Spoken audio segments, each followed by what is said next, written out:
네, 인사를 드리겠습니다. 오늘 고1 고2 예비고1 예비고2 이과 설명회 진행할 이학원의 대표원장이고요. 이름은 유헌명입니다. 반갑습니다. 네. 네. 요새 입시철이라 겨울방학 앞두고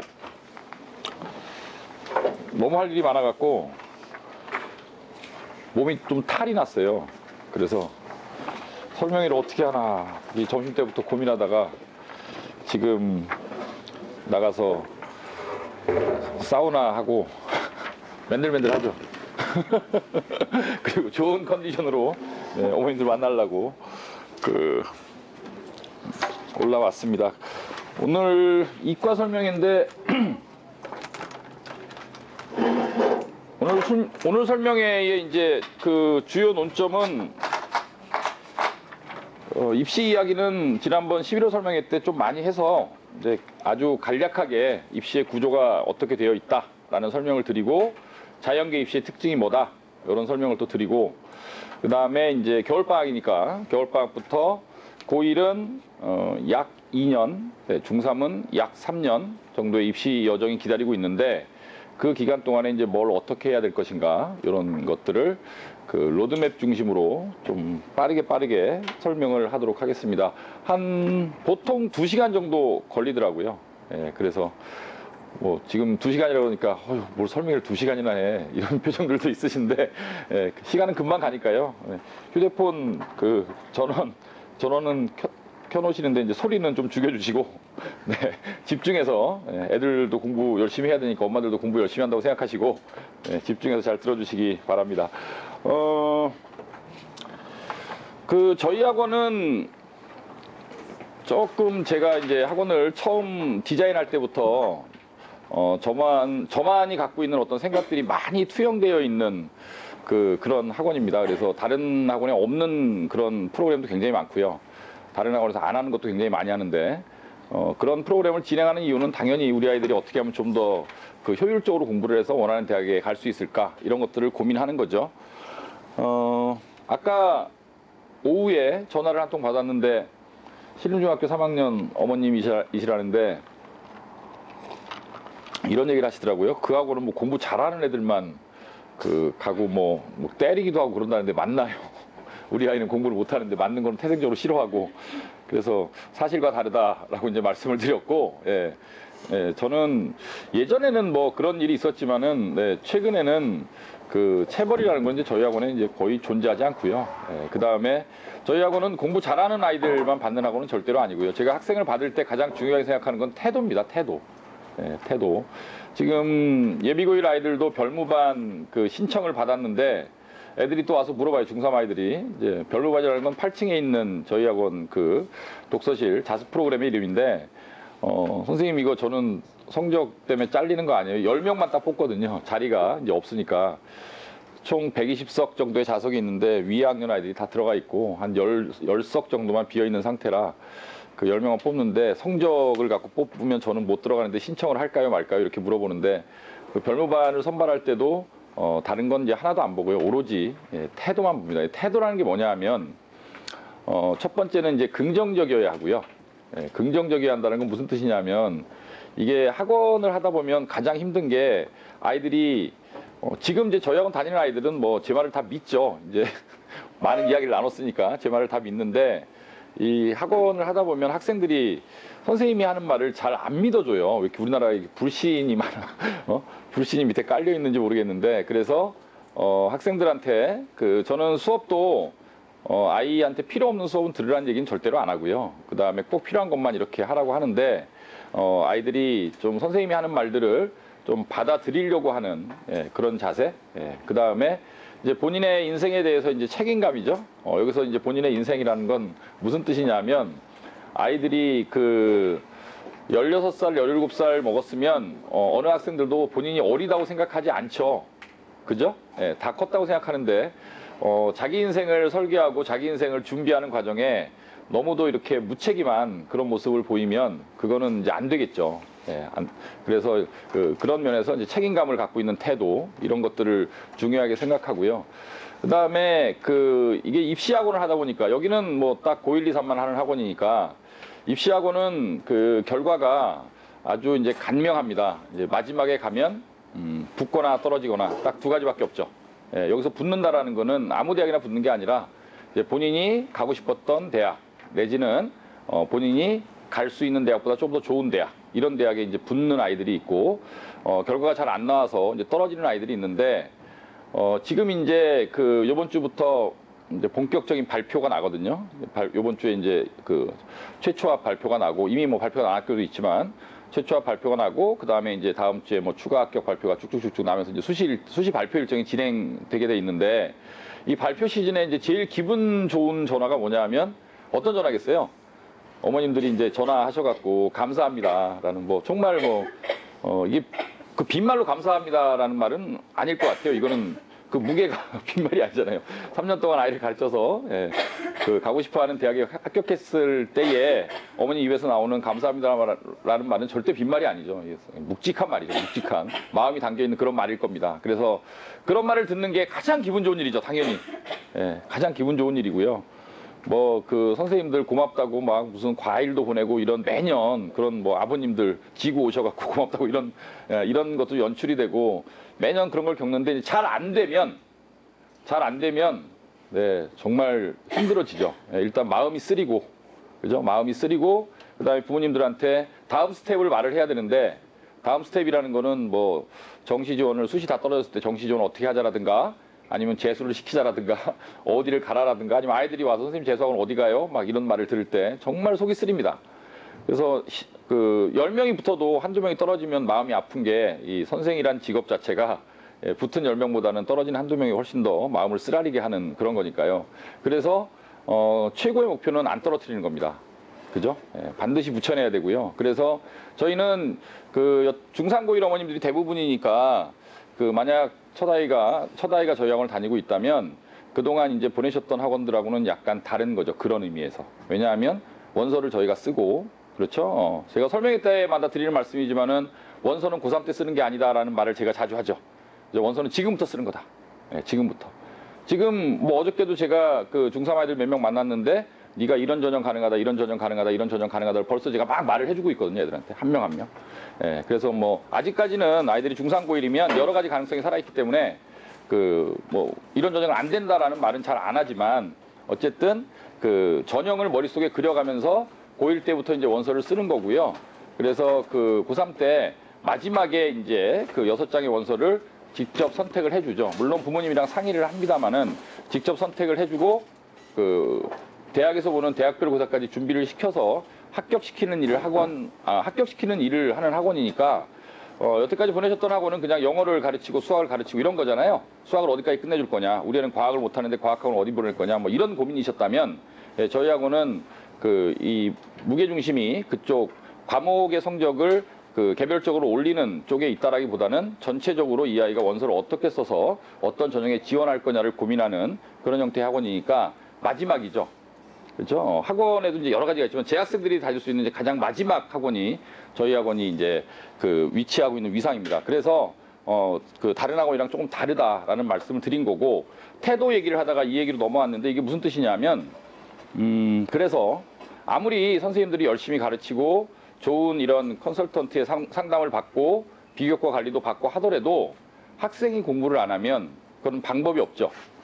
그렇죠? 방법이 없습니다. 그러다 보니까 그 공부를 안 하는 학생들한테는 계속해서 뭐 동기부여도 하고 자극도 주고 혼도 내고 달래도 보고 하지만 해도 안 되면 이제 말씀을 드려야죠. 이건 아닌 것 같다라고 이제 말씀을 드리는 거죠. 그러다 보니까 그 남아있는 아이들은 공부를 열심히 하는 아이들만 남아있게 되는 것 같고요. 그러다 보니까 진학 성적도 잘 나오고 그러다 보니까 바깥에 나가는 소문이 뭐 이 학원은 공부 잘하는 애들만 다닌다던데 이런 소문도 나오고 그런 것 같습니다. 그래서 태도란 저는 그 중3 고1의 성적이 뭐 마지막 입시와의 어떤 그 연관성을 그 만약에 숫자로 계산해 본다면 중3 고1의 성적이 그 대입에 미치는 영향은 사실 절반도 안 되거든요. 왜냐하면 내신도 1학년 아이들 이미 내신이 끝났지만 대부분의 대학들이 고2 내신을 40% 반영합니다. 고1 내신은 20% 반영하고 그 다음에 고3 내신은 1학기반에서 또 40% 반영하죠. 그러니까 고1 내신이 20%니까 아직 80%의 내신이 남아있는 거기 때문에 아직 많이 남아있죠. 그 다음에 특히 오늘 이과니까 뭐 지금 고1 어머님들 아시겠지만 지금 저희 고1 아이들은 대부분 아이들이 고2 때 배우게 될 물화생지를 한 번씩은 다 한 상태입니다. 대부분 아이들이. 예, 제가 이렇게 시키는 대로 한 아이들은 고2 대신에 해서 이제 처음 만나게 될 과학 과목 4과목을 이미 한 번씩은 한 번 이상씩 한 상태죠. 한 상태고 수학도 2학년에 배울 수학을 웬만한 반 아이들은 뭐 1학기까지는 이미 다 끝난 상태죠. 한 번을 했느냐 두 번을 했느냐 그 정도 차이인 거지. 그래서 2학년부터는 이과의 내신이라는 거는 수학과학이 차지하는 비중이 전체 단위수의 3분의 2예요. 1학년 때는 뭐 여러 과목이 있죠. 국어도 있고 영어도 있고 수학도 있고 과학도 있고 사회도 있고 국사도 있고 뭐 여러 과목이 있지만 고2가 딱 되면 이제 국어 영어가 뭐 차지하는 비중이 뭐 4단위 4단위다. 그러면은 뭐 수학 8단위, 과학 8단위 이런 식으로 가기 때문에 내신에서 이제 수학과학 비중이 너무 크고요. 그러니까 1학년 때 1학년 것도 시키면서 2학년 걸 미리 다 시켜놓는 거죠. 1학년 내신보다 2학년, 3학년 내신 비중이 훨씬 크기 때문에 그래서 이제 예비고일 아이들도 올 겨울방학에 이제 이미 과학을 통합과학은 시작을 했지만 이번 그 겨울방학부터 잘하는 아이들은 이제 물화생지를 아이들 성향에 맞게 제가 과목을 다 배정을 다 따로따로 합니다. 제가 그저께 밤에도 이제 밤을 샜는데 밤새면서 이제 뭐 하냐 하면 중3 아이들, 고1 아이들 과학 배치하는 거예요. 그래서 그 아이 여태까지 상담 기록 다 보고요. 이 아이가 뭐 생명과학을 공부하고 싶어 한다. 근데 이 아이는 뭐 그 중학교 때 내신이 10% 안쪽이고 주요 과목 성적이 더 좋았다. 그래서 학생부 전형이 가능하다. 비교과를 준비를 해야 된다. 그러면 이제 물화생지 중에 어떤 과목을 먼저 시작해서 1학년 때 어떤 대회를 내보내고 그 다음에 2학년 때는 뭐 올림피아드를 하든 아니면 캠프를 보내든 이런 걸 시킬 그 뭐 가능성이 높은 아이인데 그러려면 1학년 때 어떤 과학을 해야 되는가. 그래서 이제 반이 다 다르죠. 과학반이 다 다르고 선택 과목도 다 다른 거예요. 이걸 한 명 한 명 다 체크를 해야 되니까 애들 100명만 하려고 그래도 한 명 이렇게 그동안의 상담 기록 다 읽고 그 아이 이제 성적 확인하고 그 다음에 지금까지 공부한 경로들 다 추적해서 그 다음 과목을 어디를 봐야 된다. 그 과학반 배치를 하기 위해서 시험도 다 봤죠.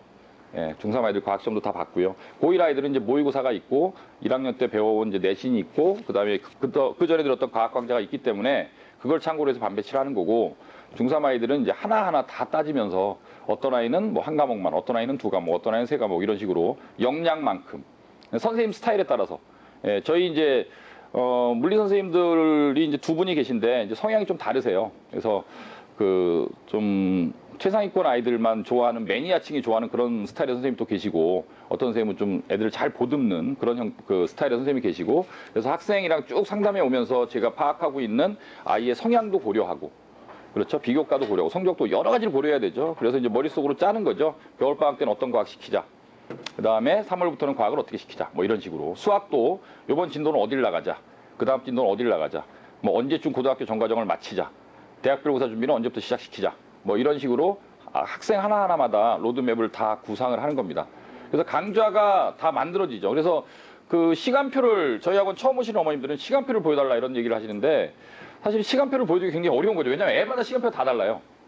예, 학생 한 명 한 명 시간표 다 다를 수밖에 없잖아요. 뭐 국어도 수준별, 영어도 수준별, 과학도 뭐 그 첫 바퀴냐 두 바퀴째냐, 그 다음에 두 바퀴를 했다 그래도 뭐 성적이 어디까지 나오냐, 수능 선택은 뭘 할 아이냐, 전공은 어디로 갈 아이냐, 그 다음에 대회는 어떤 대회를 준비할 수 있는 아이냐 이런 거에 따라서 반이 다 달라지니까 시간표를 뭐 얘는 이겁니다라고 이제 드릴 수가 없는 거죠. 상담을 일단 해봐야 되고 얘기를 쭉 들어봐야 되고 어떤 경로를 밟아서 이렇게 공부를 해온 아이인지 그 다음에 필요하면 테스트 해봐야 되고 그렇지 않으면 시간표가 안 나오는 거죠.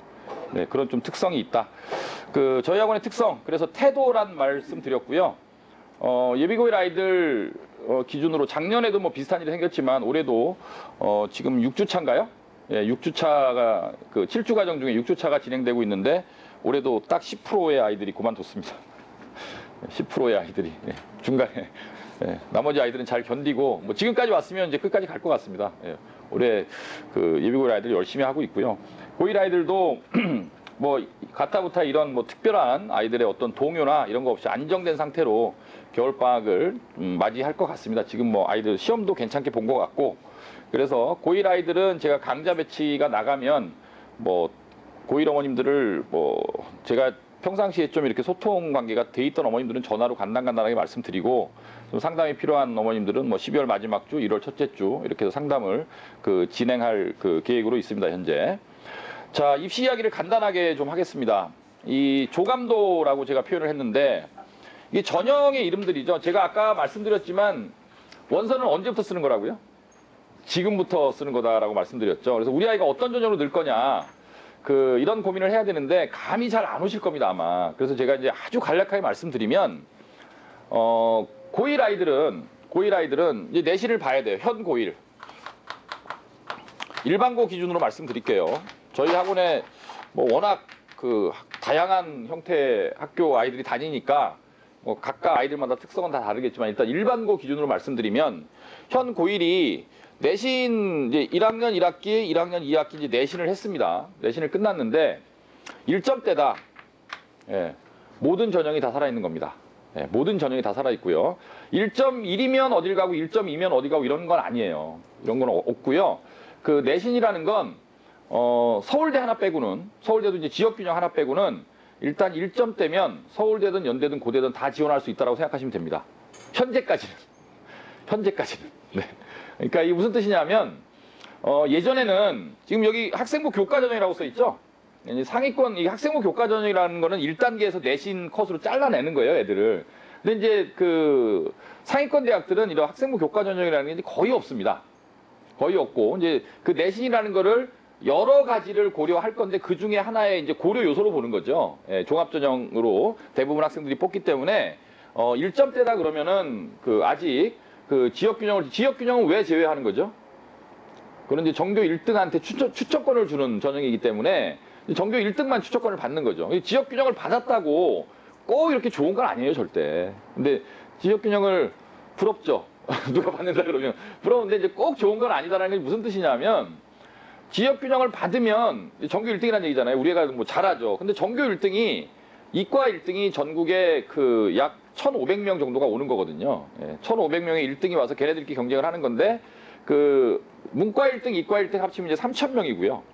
그렇죠? 예, 지역균으로 선발하는 정원이 700명 안팎이거든요. 그러니까 이제 전교 1등만 오더라도 이미 4대 1이 넘어요. 그러니까 그냥 4대 1의 이런 뭐 지원 자격을 따냈다라는 거고요. 학교장 추천에 해당하는 지역균형이 됐든 아니면 뭐 고대 고교 추천 전형이 됐든 이런 추천 전형에서 추천권을 받았다. 학교에서 준다더라 하면 그때부터 고민을 해야 되는 거예요. 받을 거냐 말 거냐.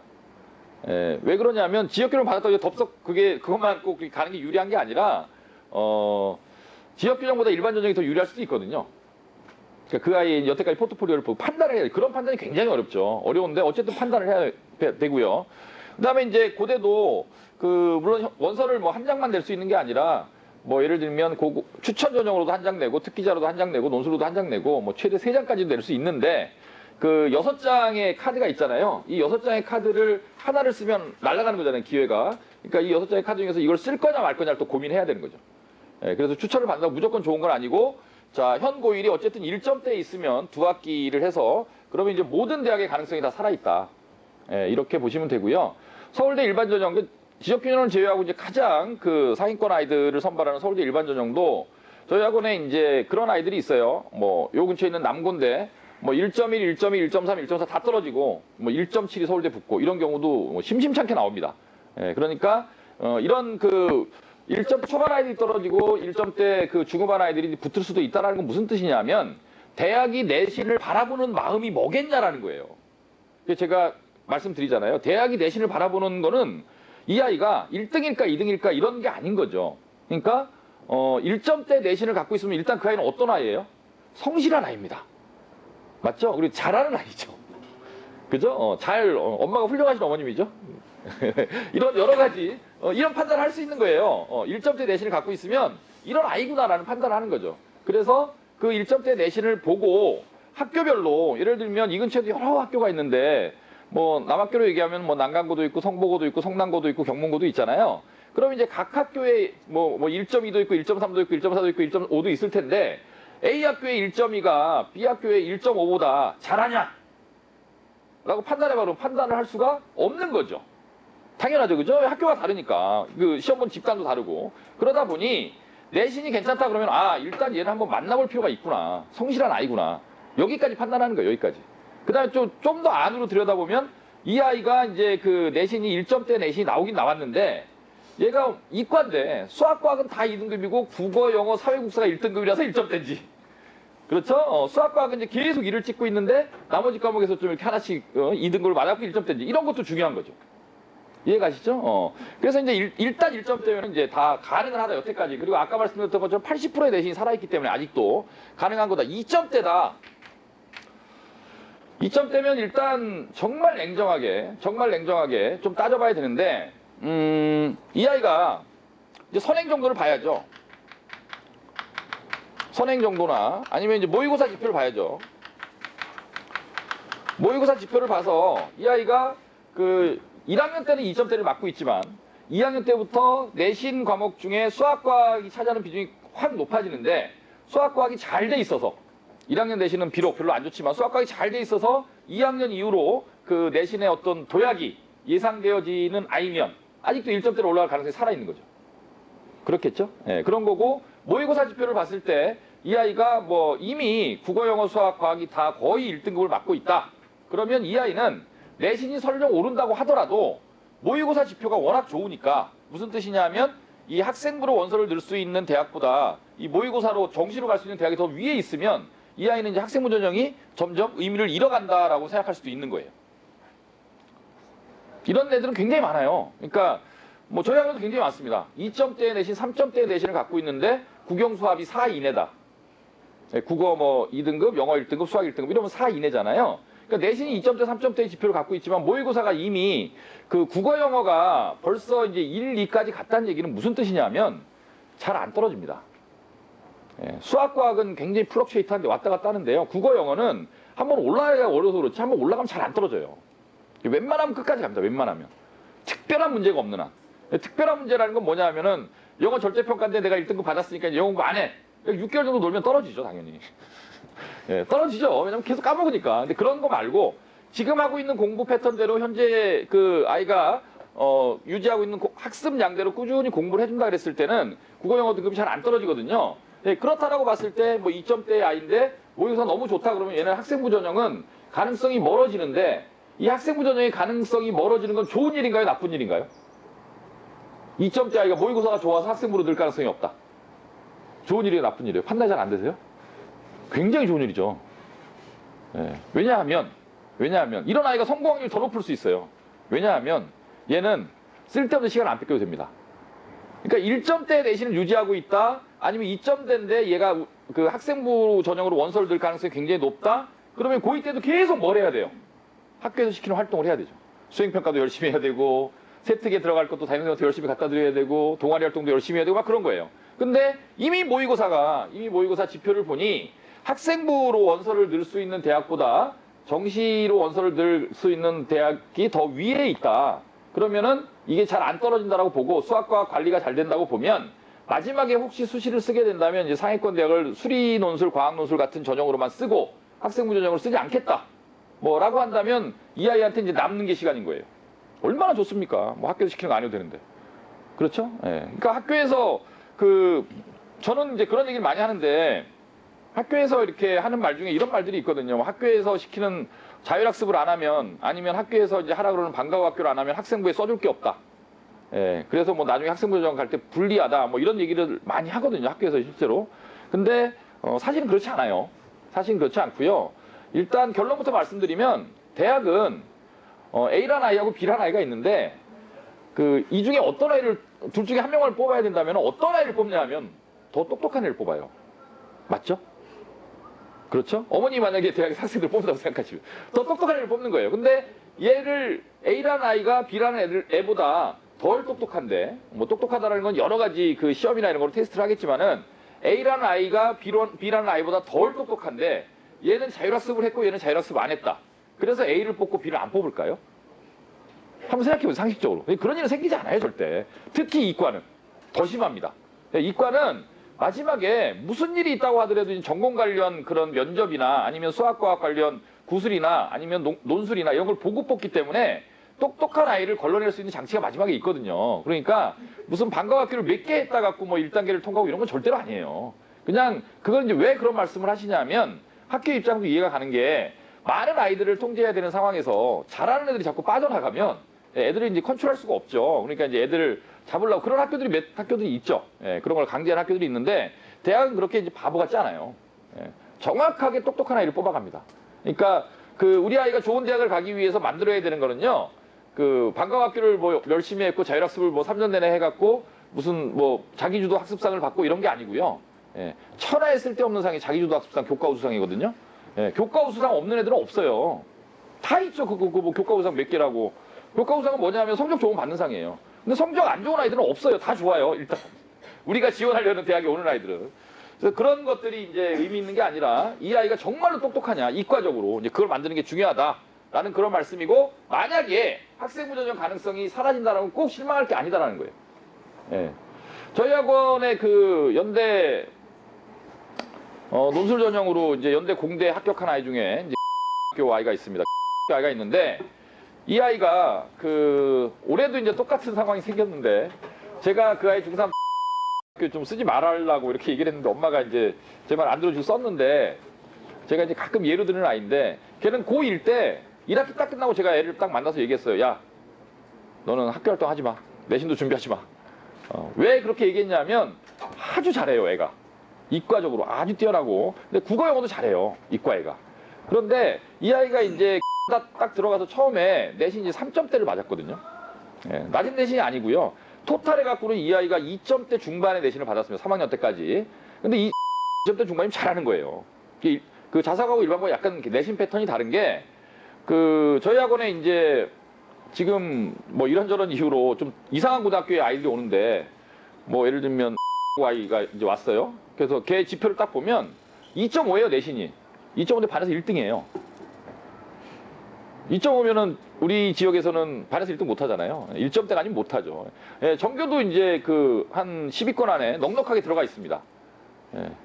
그 다음에 그 아이도 1학년 1학기 때 그 성적표를 보면 걔도 2.7인가 그래요. 전교 3등? 2.72? 이게 무슨 뜻이에요?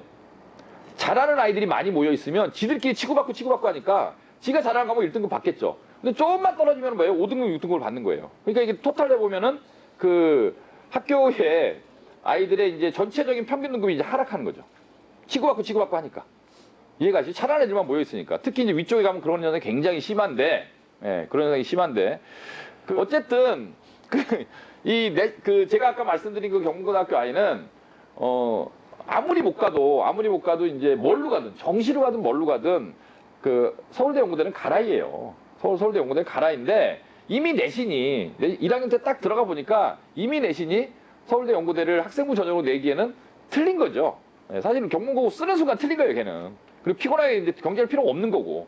그래서 그래서 걔 그 나중에 저희가 학생들한테 하나하나 만들어준 컨설팅 리포트에 보면, 보신 분들도 있을 거예요. 상담할 때 제가 샘플을 가끔 보여드리는데, 그 아이 리포트를 보면 뭐 동아리 활동 내용 거의 없음, 봉사활동 시간 부족, 뭐 이런 거죠. 그래서 부족, 특기사항 없음이에요. 저희 분석지가, 저희들이 만든 분석지. 예. 그리고 그냥 아주 마음 편하게 내신은 그냥 시험 때만 적당히 하고요. 그냥 수학과 공부하고 국어 영어 그냥 모의고사만 하는 거예요. 그 국어 영어가 내신 공부보다 모의고사 공부가 더 쉽거든요. 그 사실 아시나요? 예, 모의고사 공부는 굉장히 선이 굵고요. 딱 할 게 정해져 있어요. 근데 내신은 굉장히 좀 뭐라 그럴까 디테일한 것들이 많죠. 지저분한 문제도 많고. 예. 네, 그래서 제가 고생을 하고 있죠. 네. 어쨌든 그래서 이제 학교마다 조금씩 다르지만 정말 사람을 미치게 만드는 그런 문제들이 나와요. 사람을 미치게 만드는. 어쨌든 그래서 이제 2점대 내신이 가지는 의미 이런 거다. 그래서 올라갈 가능성도 있고 그 다음에 오히려 다른 지표가 좋기 때문에 학생부 전형을 쓸 가능성이 낮아지는 경우, 그런 케이스도 있다. 3점대다. 어떻게 해야 될까요? 3점대는 네, 판단을 하셔야 됩니다. 3점대는 어떤 판단을 하셔야 되냐면, 이것도 똑같은데요. 일반적으로 이 3점대 내신을 받는 아이가, 그러니까 여기서 일반적으로라면 다른 변수가 없다라고 생각했을 때 고1에서 고2로 올라갔을 때 내신이 떨어질까요? 올라갈까요? 떨어지는 게 일반적이죠. 왜죠? 이과로 가는 아이들은 주로 잘하는 애들이 가니까. 맞죠? 그리고 이과는 명수가 적어지죠. 명수가 적어지는데, 그러니까 1학년 때 내신은 뭐예요? 문과, 이과 간 애들이 같이 하는 거잖아요. 그렇죠? 그랬는데, 여기에서 이제 이과로 2학년 때 딱 나눠지면 잘하는 아이들만 싹 빠지는 거죠. 그러면 1학년 때도 3점대인데 이 아이가 2학년 때 그 3점대 내신을 유지한다거나 아니면 2점대로 올라갈 가능성은 사실 그리 높지 않은 거죠. 냉정하게 얘기하면. 그렇죠? 특히 여고 같은 경우는 더 심하죠. 그죠? 여고에서 이과를 간다는 건 무슨 뜻이에요? 내가 지금 폭탄을 들고 불 속으로 뛰어들고 있다는 뜻이죠. 그죠? 여고에서 이과를 간다는 건 그런 뜻입니다. 왜냐하면 여고에서 이과 가는 애들은 둘 중 하나예요. 본인이 공부를 잘하고요. 본인이 전공하고 싶은 게 이과에 그 명확하게 있는 아이들이에요. 공부도 잘하고. 이런 아이들이고요. 또 한 케이스는 어떤 케이스냐면 선생님이 가라 그래서 가는 거예요. 이과 너무 적으니까. 명수를 채워야 되잖아요. 지금 뭐 이 근처에 있는 여고에서 그런 현상이 막 벌어지고 있죠. 예. 막 벌어지고 있습니다. 이과 너무 적으니까. 그래서 제가 이제 여학생들, 이과 학생들은, 이과 갈 그 학생들은, 여학생들은 절대 여고 보내지 말라라고 제가 얘기하잖아요. 중3 때. 그죠? 설명해 들으신 분들은 알 거죠. 왜 그러냐 하면, 요 근처에 있는 그, 우리 M여고, 왜 웃으세요? M여고 2개인데. 네. 요 근처에 있는 M여고는요, 지금 이과 가는 아이들이 50명? 두 반인데 50명? 그럼 50명이면 1등급이 몇 명이에요? 4% 곱해보세요. 4%. 50명에다 2명. 그러니까 수학이 두 과목이거든요. 미적분, 확통 이렇게 두 과목이. 미적분 1등급 2명. 확통 1등급 2명. 물리 1등급 2명. 화학 1등급 2명. 막 이런 식이에요. 거기에서 1점대 대신을 받기가 피곤하죠. 2등급은 몇 등까지예요? 50명이면. 11%니까. 5.5? 네. 5등 내지 6등까지 2등급. 그러니까 아차에서 7, 8등 하면 3등급이 뜨는 거예요. 살짝 뭐 계산시수 2개 하면 3등급 이렇게 떠버리는 거예요. 미치죠. 그러니까 제가 이렇게 여고를 보내지 말라라고 그렇게 목 놓아 아무리 그 여고가 치마를 못 주르게 하는 것이 마음에 든다고 하더라도 절대 거기를 보내지 말라라고 했던 이유가 그런 거죠. 이런 현상이 지금 벌어지고 있는 일이에요. 지금 1학년 5년도 다 아실 거예요 아마. 이런 일이 벌어지고 그래서 이 3점대 내신을 갖고 있는 아이가 그 만약에 나는 우리 딸을 또는 우리 아들을 내가 이름 모르는 대학은 보낼 수 없다. 내가 이름 모르는 대학. 여기서 이제 이름 모르는 대학은 어디예요? 지방 내지는 뭐 하여튼 서울에 있어도 부모님도 이름 모르는 대학들이 있습니다. 네, 그래서 우리가 이제 보통 대학이라고 하면 우리 진명학원에서 이제 목표로 하는 대학이라고 하면 뭐 이과는 어디에 제일 좋은 대학이? 뭘 물어 이런 웃음인가요? 네, 뭐 서울대, 연대, 고대, 서울대, 연대, 고대하고 이제 동급에 있는 데가 이제 그 각 대학의 의대들이죠. 2,000명이 넘죠. 의대 정원이 전국에 많이 뽑습니다. 그래서 각 대학 의대들. 그 다음에 이제 치대 거의 1,000명에 가까운. 그 다음에 그 한의대. 그렇죠. 서울에는 이제 2개밖에 없지만 지방엔 한의대들이 꽤 있죠. 한의대 이런 데들이 이제 최상위권 대학. 거기에다가 이제 뭐 300명밖에 안 뽑지만 포항공대도 있죠. 포스텍이라고 부르는 포항공대도 있고요. 그 다음에 이제 과기원류의 대학들, 카이스트, 그렇죠. 거의 1,000명 뽑는 카이스트. 그 다음에 뭐 광주에 있는 그 지스트, 네, 울산에 있는 유니스트, 뭐 대구에 있는 디지스트, 뭐 이런 대학들이 또 있고. 그다음에 연대, 고대 여기까지가 이제 상위권 대학들이라고 하는 거고 이제 성대도 거의 이제 연구대급이죠 요새는. 예전에는 서영고, 서성한 이렇게 불렀잖아요. 지금은 이제 서울대가 있고요. 서울대 포스텍 있고 그 다음에 그 연고성이 있는 거죠. 이과는 문과랑 분류가 약간 다른데 그렇게 있는 거고 그 밑에 이제 뭐 한양대, 서강대 뭐 이런 대학들이 있는 거죠. 그 밑에까지 내려가면 무슨 대학이냐? 중대, 그렇죠? 중대, 뭐 이과는 약간 약하지만 경희대, 그 다음에 뭐 시립대, 건국대, 동국대, 홍익대, 숭실대. 까지? 조금 더 내려가면 거기까지 1학년이니까지 3학년 설명할 때 좀 더 내려가는데 하여튼 거기까지 거기까지 약 한 20개 정도의 대학 그 정도가 이제 우리가 가고 싶어하는 대학인데 만약에 우리 아이는 꼭 그 정도 대학을 보내야겠는데 그러니까 지금 제 입에서 나왔던 그런 대학을 보내야겠는데 우리 아이가 이제 내신이 3등급 대다 1학년 내신이 그러면 이제 판단을 이제 해야 되는 거예요. 판단을 어머님들이 이제 대학 갈 때, 아이 대학 보낼 때 제일 맨 앞에 둬야 되는 명제가 뭐냐면, 절대 대학은 누구도 보내주지 않는다라는 걸 아셔야 됩니다. 여기서 누구도는 학교 포함이에요. 대학은 학교가 보내주는 게 아니에요. 큰아이가 있는 어머님들은 어저께 설명회 할 때도 이제 큰애 대학 보낸 어머님들 몇 명이 이제 고개를 끄덕끄덕 하시는데, 대학은 각자 알아서 가는 거예요. 각자 알아서. 절대 학교가 보내주는 게 아닙니다. 각자 알아서 가야 되는 거예요. 그래서 계속 전형을 갖다가 이제 고민을 해야 된다는 게 이런 측면인 거고요. 자, 3등급 때 아이를 학교 담임 선생님이 이제 2학년 담임 선생님이 정해지겠죠? 고2가 됐을 때 무슨 말씀을 하시냐면 네가 1학년 때 공부를 열심히 해서 3등급 때니까 더 열심히 해서 뭐 2등급 때를 만들어라. 고3 때면 1등급 때를 만들어. 이런 희망찬 상담을 해주시죠. 그렇죠? 예, 굉장히 희망찬 상담인데 모든 아이들한테 다 똑같이 그렇게 상담을 하실 거고요. 왜냐하면 야, 넌 똑같은 3등급 때인데 너는 열심히 해서 2등급 되고 넌 더 떨어져서 4등급 해라. 이렇게 상담 안 할 거잖아요. 모든 아이들한테 다 똑같이 상담하실 거고요. 근데 그 아이들한테 똑같이 1학년 때 하던 대로 학교에서 시키는 학교 활동 열심히 하고 뭐 열심히 하고 뭐 열심히 하고 이렇게 얘기를 할 겁니다. 한 학교에 있는 모든 아이가 전부 다 등급이 오르는 상황이 가능한가요? 그런 일 안 생기죠. 왜? 내신은 무슨 평가예요? 교내에서 하는 상대평가입니다. 그러니까 어떤 애는 올라가고 어떤 애는 떨어지겠죠. 그러니까 판단을 해야 된다는 거예요. 판단을. 그래서 이제 저 같으면 3등급 때 아이다 그러면 저 같으면은 이 아이의 이제 모의고사를 먼저 볼 거고요. 이제 똑같이 이제 선행 정도를 볼 거예요. 선행 정도를 볼 거고요. 수학과 선행 정도죠. 모의고사 성적하고 선행 정도를 봐서 어떤 아이는 한 번 더 해봐라. 여기서 이제 한 번 더 해봐라는 조금 안 좋은 대학, 서울에 있는 좀 안 좋은 대학에 학생부로 원서를 낼 수 있는 마지노선이 2점대 중반, 좀 넓게 봐서 뭐 진짜 조금 더 이렇게 쓴다면 2점대 후반인데 2점대 후반도 사실 거의 힘들고요. 2점대 중반이 넘어가면은 여기서 이제 그 차를 타고 전철을 타고 이렇게 통학 가능한 거리에 그 대학교는 학생부 전형을 못 써요. 아니, 써도 되죠. 떨어지려면. 그러니까 쓰면 안 되는 거죠. 그러면 이제 3점대가 넘어가면 이미 학생부 전형 가능성은 점점 멀어지고 있다라고 보는 게 맞고요.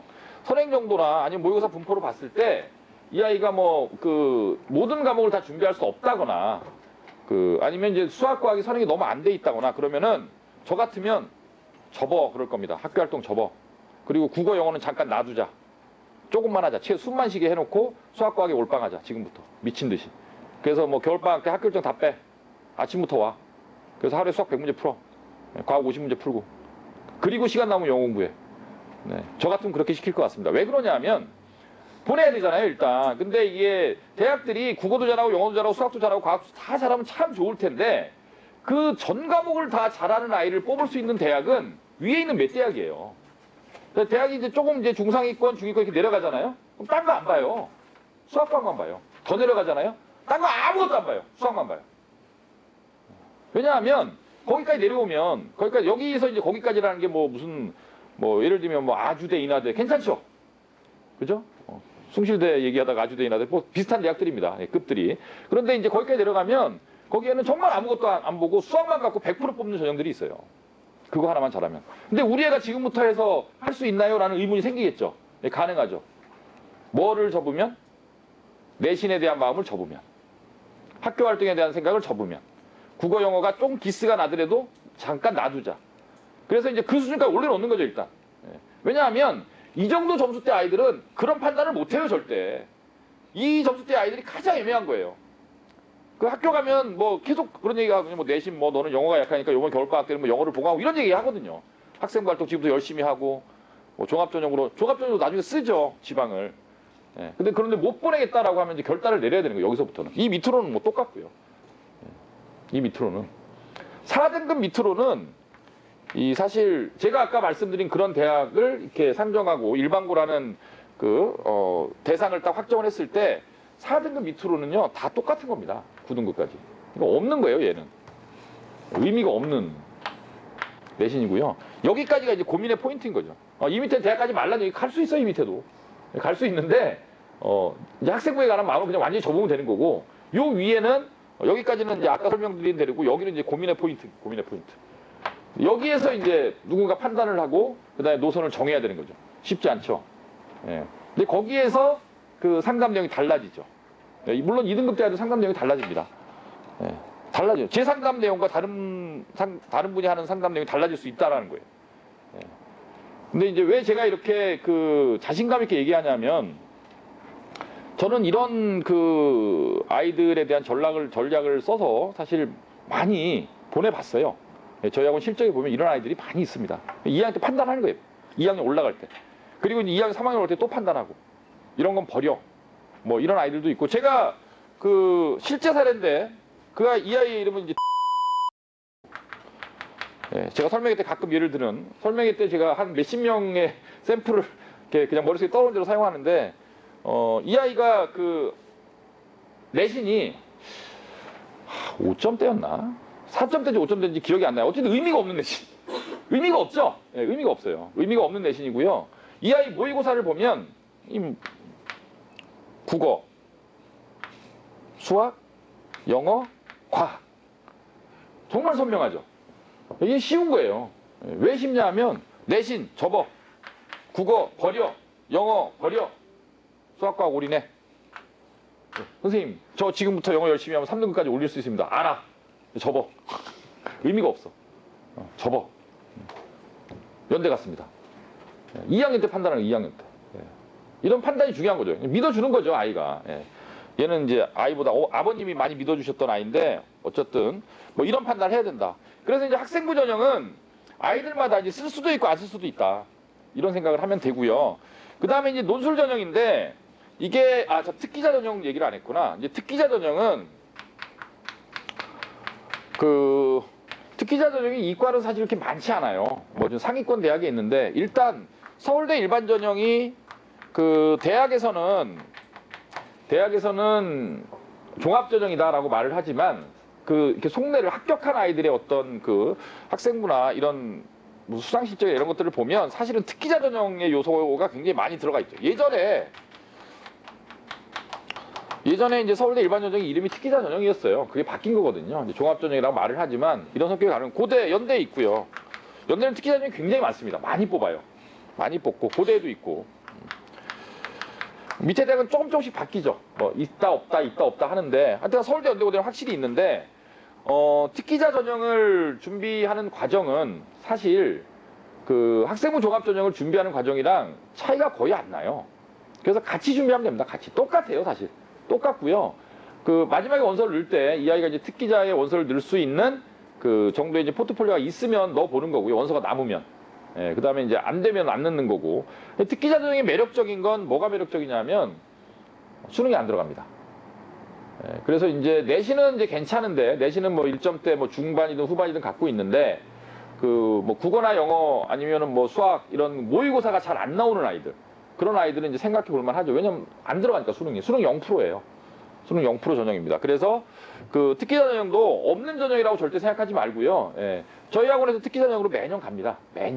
매년 합격을 시키고 있고 사실 이걸 갖다가 특기자 그러면 굉장히 좀 어려워 보이니까 이걸 지레짐작해서 이건 우리 아이가 할 수 없는 전형이다라고 생각하시면 사실 그 우리 아이가 가질 수 있는 가능성 하나를 제한하는 그런 꼴이거든요. 그래서 얼마든지 원서를 넣을 수 있으니까 특기자 전형도 이제 있는 전형이다. 그리고 준비 과정이 다르면 뭐 따로 준비해야 될 텐데 그런 게 결코 아니에요. 그리고 특기자 전형이 일반 과에도 굉장히 많이 붙어요. 그래서 오히려 제가 이렇게 그 아이들 준비하는 과정을 보니까요. 오히려 이 특기자 전형은 제가 봤을 때는 이게 원래 그 처음 만든 목적은 이제 과거 영재고 애들을 뽑아오기 위해서 만든 건데 제가 이렇게 봤을 때는 과거 애들보다 일반고 애들이 더 합격하기 쉬운 것 같아요. 왜 그러냐면 몇 명 안 되는 특기자 전형을 놓고 전국에 있는 이제 과거 아이들이 경쟁을 하는 거죠. 근데 이제 일반고 아이들도 거의 절반 가까이 일반고 합격하거든요. 근데 일반고 애들 중에서는 특기자 전형을 준비하는 애가 그렇게 많지 않아요.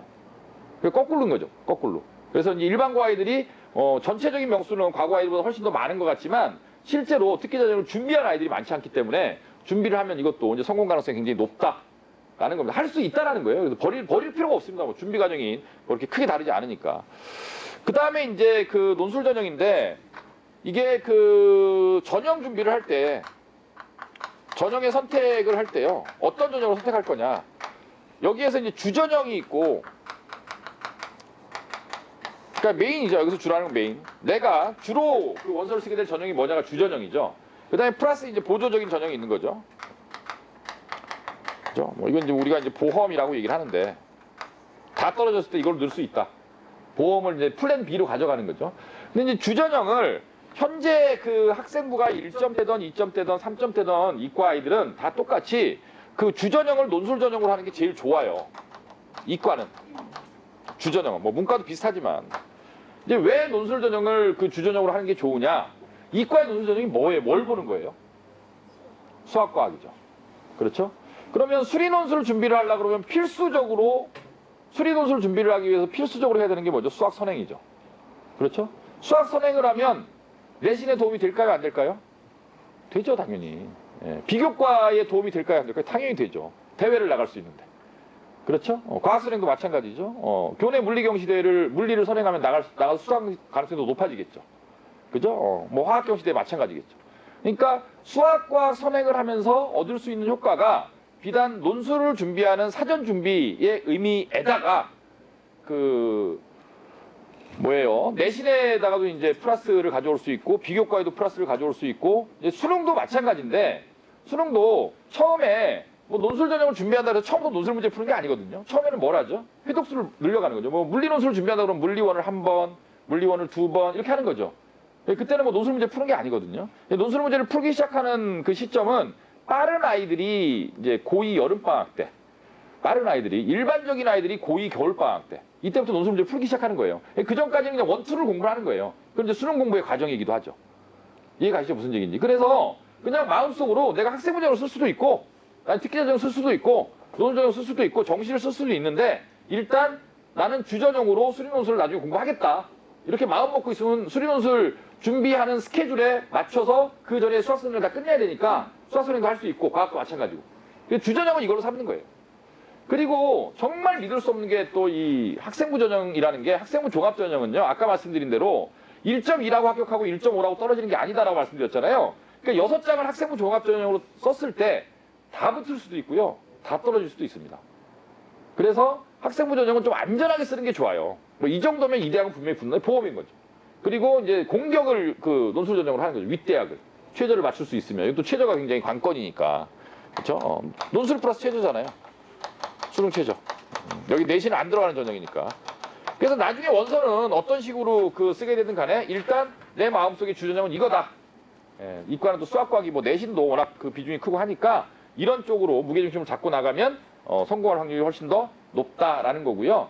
정시는 이제 어떤 의미를 가지냐 하면 대학을 정시로 가는 게 좋아요? 수시로 가는 게 좋아요? 왜 좋죠? 기회가 많으니까. 왜 좋으냐면 수시로 가는 게 무조건 좋습니다. 왜 좋으냐면 되게 이건 쉬운 논리인데 저희가 수시 지원을 어떻게 할 거냐 6장의 결정 마지막에 이걸 고민할 거잖아요. 어느 대학을 쓰지? 자, 여기에서 1번 기준으로 삼는 게 정시 지원 가능권이에요. 그러니까 예를 들면 이 아이가 정시로 경희대 갈 수 있어. 건국대, 아유, 얘가 수능 못 봐도 건국대는 가지.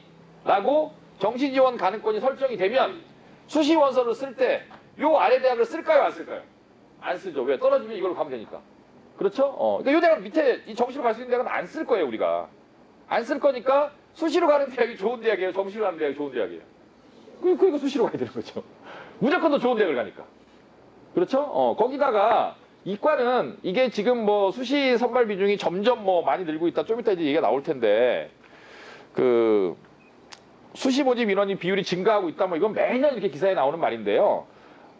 이과는 문과가 대략 뭐 65대 35, 60대 40이라고 본다면 이과는 뭐 7대 3, 75대 25. 문과에 비해서 이과는 수시 모집 인원이 훨씬 더 많아요. 예, 정시로 이과에서 좋은 대학을 간다는 건 정말 이 낙타가 바늘구멍 통과하는 거죠. 그렇죠? 올해 서울대 의대 정시로 가려면 몇 점 맞아야 돼요? 수능? 1개입니다. 1개. 전과목 1개. 근데 내가 수능 봐서 전과목 1개 틀릴 거라고 자신하는 애가 있어요? 그럼 모르죠. 시험 봐야 하는 거지. 그렇죠? 예. 그래서 서울대권을 갖다 이제 보통 얘기하면 올해는 한 5개? 안 좋은 과까지. 5개 안쪽이면 이제 가능권이라고 보는 거죠. 뭐 어쨌든 수시 아직 발표가 남았지만 올해 고3 올해 이제 수능 본 아이들 뭐 저희 진명학원에 있는 애들 중에 서울대를 정시로 낼 수 있는 애가 이제 4명이 나왔어요. 왜 안 놀라세요? 이게 놀라운 사실인데 아니 이 관악구에 있는 어느 학교가 정시로 서울대 갈 애를 4명을 배출하는 학교가 있나요? 그럼 좀 놀라고 막 이렇게 막 박수도 치고 와 막 이런 표정도 좀 짓고 그래야지 뭐 그런데 뭐 어쩌라고 뭐 이런 네. 올해 고3 되는 우리 아이들, 예비 고3이죠. 예, 저희 예비 고3 아이들은 정말 잘합니다. 예, 얘네들 1학년 때부터 제가 이제 이렇게 좀 한 해 이렇게 좀 걸르는 것 같은데 이 오늘 오신 고1 어머님한테 좀 죄송한데 고1은 좀 못해요. 그래서 올해 예비고사 아이들은 정말 잘하고요. 예, 정말 그러니까 보통 이런 거죠. 저는 관악구 동작구에 이렇게 상위권 대학 진학률이 낮은 이유가 뭐 대학별 고사를 준비할 수 있는 시스템이 잘 안 돼 있다라고 저는 그 여러 가지 원인 중에 그게 하나라고 보는데 대학별 고사라는 게 뭐냐면 서울대 대학별 고사 마지막에 심층 면접이죠. 예, 심층 면접이고 뭐 연대도 이제 면접이 있고 그다음에 논술이 있고 그 면접을 이제 구술이라고 하는 거죠. 수학과 굉장히 어려운 시험을 보는 거거든요. 근데 그런 뭐 예를 들면 연대 논술반, 뭐 성대 논술반, 서울대 심층반 이런 것들을 개설하는 학원이 없어요. 그러니까 수리 논술반 뭐 그냥 일반적으로 고3 아이들이 들을 수 있는 수리 논술반이 개설되어 있는 학원이 거의 없습니다. 제가 알고 있기로. 근데 이제 올해 그 우리 예비 고3 아이들은 수리 논술반이 3반이에요. 수준별로. 한 반에 한 20명씩. 애들이 너무 많아서 수리 논술을 이제 좋은 대학 쓸 수 있는 애들이 너무 많아서 그걸 갖다 수준별로 나누다 보니까 최상위권, 상위권, 중상위권 이렇게 나눴는데 수리 논술반이 3반이다라는 거는 이것도 안 놀래시네. 근데 굉장히 놀라운 사실인데. 네, 저도 오랜만에 3반 해보거든요. 매년 2반 하다가 올해 고3 애들이 좋아서 3반을 하는데 그래서 고3 애들은 이제 정말 많이 갈 것 같고요. 좋은 대학 많이 갈 거고 애들 파이팅도 너무 좋아요. 파이팅 너무 좋아서 제가 원래 그 영어 선생님인데 영어 강사인데 제가 수업을 원래 잘 안 합니다. 제가 수업을 하려고 선생님들이 말려요. 저희 학원 선생님들이. 왜 말리냐면 제가 수업을 하면 학원에 자꾸 문제가 생긴대요. 그러니까 뭐가 빵꾸가 나는 거죠. 뭐 이렇게 만나야 되는데 애를 안 만나고 뭐 하여튼간 뭐 어떤 선생님이랑 술을 한 번씩 먹어줘야 되는데 선생님이 삐지고 막 그만둔다 그러고 이런 일이 자꾸 생기니까 그 우리 원장님 저기 수업하지 마시고 학생 관리하고 이제 선생님들 관리를 해라. 이게 이제 대부분의 선생님들의 그 요구 사항이기도 하고 그 다음에 저희 학원 영어 선생님들이 잘하는 선생님들이 많아요. 저 말고도. 그러니까 제가 굳이 할 필요가 없는데 올해 고3은 제가 불려 나왔습니다. 아이들한테. 애들이 이제 저를 수업해 주세요. 수업해 주세요. 거기 또 제 팬들이 몇 명 있거든요. 그래갖고 수업해 주세요. 그래갖고 야 수업하면 안 되는데 수업하면 안 되는데 그런 생각하면서도 그 올해 고3은 제가 수업을 하려고 합니다.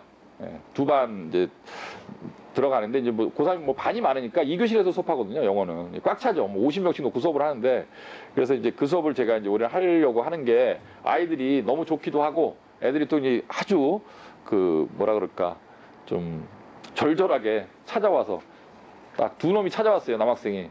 선생님 정말 수업 안 하실 거예요? 왜? 빨리 대답을 하세요. 그리고 왜? 정말 안 하실 거예요? 그래갖고 그래 내가 올해 수업하마. 선생님들한테 제가 하겠다라고 이제 얘기를 하고 그랬는데 그 어쨌든 이과는 뭐 다시 이제 본론 돌아가면 이과는 이제 무조건 수시로 가야 돼요. 무조건 수시로.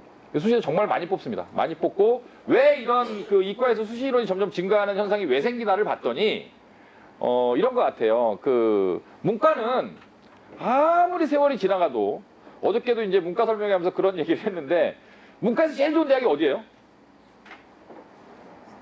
왜 당연한 걸 왜 물어보냐? 그 다음은 어디예요? 그 다음은? 연대 고대. 근데 연대하고 고대하고 싸우죠. 연대 나온 사람은 연고전이라고 부르고 고대 나온 사람은 고연전이라고 부르고. 그래서 저희 학원에도 연대 출신하고 고대 출신이 압도적으로 많아요. 저희 학원은. 근데 맨날 싸워요. 맨날 연대가 좋은 애, 고대가 좋은 애 싸우고요. 뭐 고대 나온 선생님들은 농담으로 이렇게 어디 다치면 연고 바르잖아요. 자기들 고연 바른다고. 연자가 고자 앞에 오는 걸 꼴을 못 보는 거예요. 이 고대 출신들은. 그래서 고대하고 연대가 이제 라이벌인데 어쨌든 서영고, 서성한 이 서울대, 연대고대, 서강대, 성대, 한대, 그 다음에 이대, 중대, 경희대 요 서열이 문과는 안 깨지죠.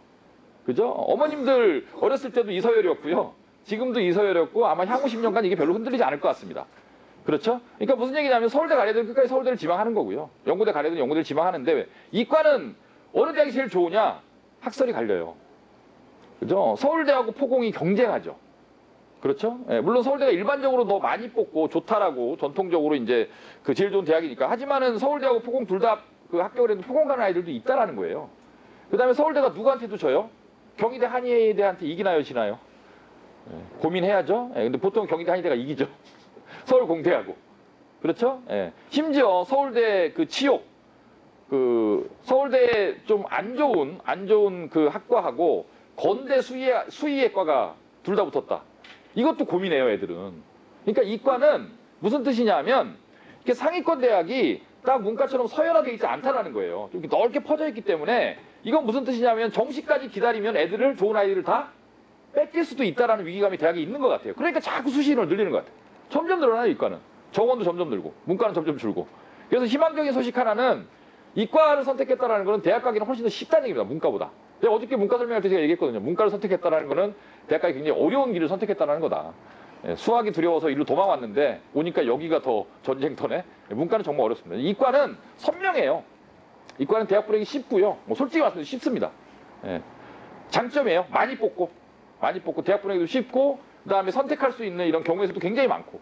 이과는 문과는 그런 게 별로 없고. 이과의 단점은 뭐예요? 이과를 선택했다. 단점. 돈이 많이 들어요. 돈이 많이 들어. 들어야 될 게 많아. 문과애들 뭐 수업할 게 뭐가 있어요. 예. 문과는 별로 수업할 게 없어요. 뭐 딱 정해져. 이과애들은 정말 들어야 될 게 많아요. 해야 될 것도 많고. 예. 그리고 이제 그 문과는 이제 처음에 이제 그 이런 장점이 있죠. 문과는 그 처음보다 나중으로 가면 이렇게 좀 이게 수강료가 좀 늘어나는 경향이 있거든요. 근데 이제 이과는 처음에가 많이 들어요. 고1, 고2 때 굉장히 많이 들고요. 왜냐하면 나중에는 이제 과학과 하나만 할 거거든요. 그렇죠. 근데 지금은 이제 뭐 3개, 4개 다 해야 되잖아요, 애들이. 다 하다가 점점 줄어가거든요. 그 다음에 이제 안 되는 전형이 생기면 이제 이과는 많이 버려요. 야, 너 영어 버려. 정말요? 와! 영어 안 해도 된대. 버리라는 게 무슨 뜻이에요? 해도 안 된다는 뜻이거든요. 근데 좋아하는 거죠. 예. 영어 버려. 넌 어차피 수능에서 영어로 뭐 별로 보탬이 안 되고. 야, 넌 국어도 버려. 정말요, 선생님? 좋죠. 아까 보셨잖아요. 5151. 국어 영어 버려. 그럼 아유, 선생님 고맙죠. 안 하면 좋죠. 그러니까 이과는 가면 갈수록 좀 줄고요. 예, 처음에는 이제 고1, 고2 때는 돈이 많이 들죠. 배워야 되는 과목이 많으니까. 또 문과 과목은 문과 애들은 자기가 혼자 할 수 있다는 생각을 해요. 근데 이과 애들은 혼자서 할 엄두를 잘 못 내죠. 그렇죠? 뭐 예를 들면 이런 거예요. 뭐 교내 그 대회가 있다. 뭐 예를 들면 뭐 전국 단위에서 뭐 전국 고교생 뭐 환경 논술 대회가 있다. 그럼 문과 애들은 그냥 나가죠. 그냥 나가면 돼요. 글 쓰는 아이들 그냥 자기가 서칭해서 환경에 가서 공부하고 그냥 나가서 쓰면 돼요. 뭐 별도로 수업을 따로 그걸 위해서 할 필요가 없죠. 근데 지금 저희 고1 아이들이 많이 하고 있는데 그 서울대에서 뇌과학 올림피아드가 있다. 그럼 이과에는 그냥 나갈 수 있어요. 그냥 나가 그러면 나갈 수 있어요? 나갈 수 있죠. 그냥 떨어져서 오겠지만 공부를 해야 나갈 수 있는 거예요. 그러니까 이과는 다 배워서 나가야 되고 문과는 그냥 나가는 게 많고. 그러니까 이과는 돈이 많이 드는 거예요. 다 배워야 되니까. 그러니까 뭐 예를 들면 문과 애들한테 야, 너 그 사회문화 혼자 공부해? 그러면 그냥 인간공에서 혼자 공부해요. 근데 이과 애들한테 야, 물리 혼자 공부해? 그러면 쳐다봐요. 네? 어떻게 혼자 공부해요? 너무 어려우니까. 배워야 되는 거예요, 다. 그러니까 이과는 돈이 많이 든다라는 거예요. 어쨌든 그렇다라는 거고요. 이 두 번째 이게 학생부 종합 전형이 지속적으로 증가하고 있다라는 거는 이건 좀 양면성이 있어요. 이게 무슨 뜻이냐면 저희가 이런 이 키워드를 딸 때는 뭐 부모님들도 이런 기사를 요새 많이 보시죠. 근데 자세히 들여다보면 학생부 중심 전형이 계속 증가하고 있다는 말은 맞긴 맞는데 여기에서 그 대상으로 하는 대학은 전국에 있는 대학이에요. 이해가시죠? 전국에 있는. 전국에 대학이 몇 개쯤 있죠? 190개. 진짜 많죠. 뭐 우리 대학 이름 맞추기 퀴즈 한번 할까요? 누가 많이 써래요? 제가 어머니한테 여쭤보면 30개 이상은 뭐 안 나와요. 정말 많이 아는 어머님이 30개 정도 나오시는데 입에서 상담할 때 여쭤보면 근데 이제 대학이 190개나 있습니다. 190개 대학을 전체적으로 봤을 때 학생부 그 종합전형의 그 비중이 점점 늘어나고 있는 거죠. 이게 맞죠. 왜냐하면 저 이렇게 좀 밑에 대학으로 가면요. 다 학생부예요. 다 학생부. 다 학생부입니다. 그러니까 예를 들면 우리 아까 뭐 3점대가 가기 힘들다 이런 말씀 드렸는데 그런 대학들은 3점대들이 원서 내는 순간 합격입니다. 내는 순간 탁 내면 합격. 예, 그런 데가 굉장히 많아요. 예.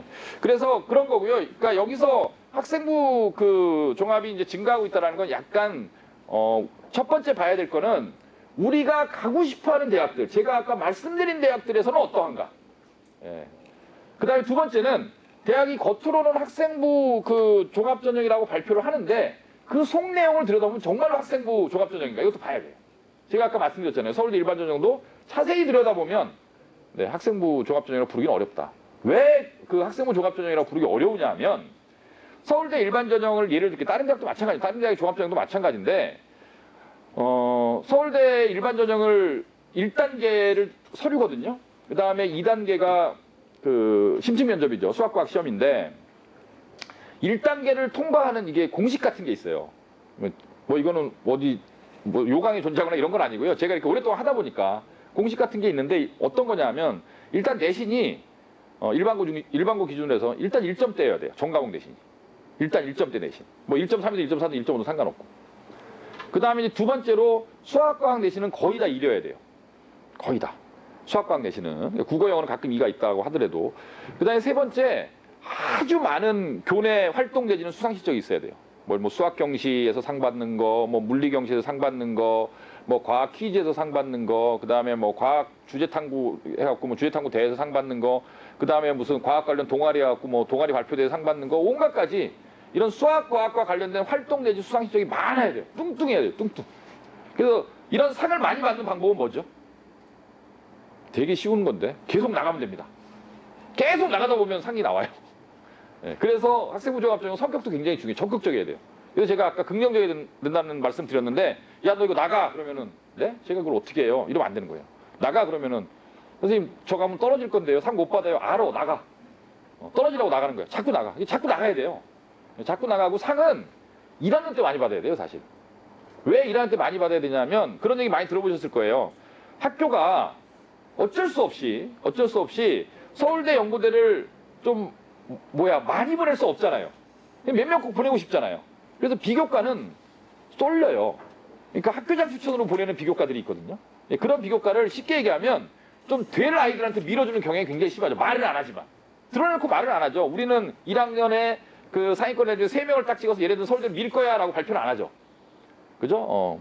이제 3월달에 학부모총회 할 때 학교 가시면 그 교감선생님 마이크 잡고 발표할까요? 우리 얘네들 3명은 좀 확실히 밀 겁니다. 이렇게 얘기 안 하지만 밀어요. 그래서 1학년 때 일단 좀 주목을 받아야 돼요. 그래서 1학년 때 상을 많이 받아요. 1학년 때. 그래서 학교에서 주목하는 아이가 돼야 돼요. 예, 그래야 그 다음에 이제 생기는, 그러니까 쉽게 얘기하면 좀 먹을 게 많다라는 거죠. 그래서 대회는 계속 나가야 되고요. 그 다음에 네 번째, 아까 제가 이제 1점대 내신이 필요하다. 수학과학은 거의 이뤄야 된다.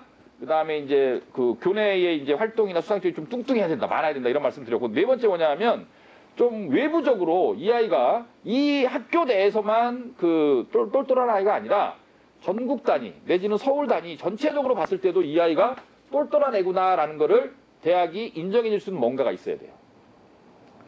제가 이제 뭐 보통 표현할 때 이제 강력한 외부 비교과다 이렇게 말씀드리는데, 그래서 이제 그런 것 때문에 제가 자꾸 천호를 시키자고 하잖아요. 아이들 올해도 뭐 천호리 몇 명이 됐지만 현재 1학년 아이들 몇 명이 됐죠. 최종 합격까지 됐는데, 그래서 걔네들은 지금 천호를 일단 지금 겨울학교를 갔다 온 아이들은 제가 내신을 쭉 보죠.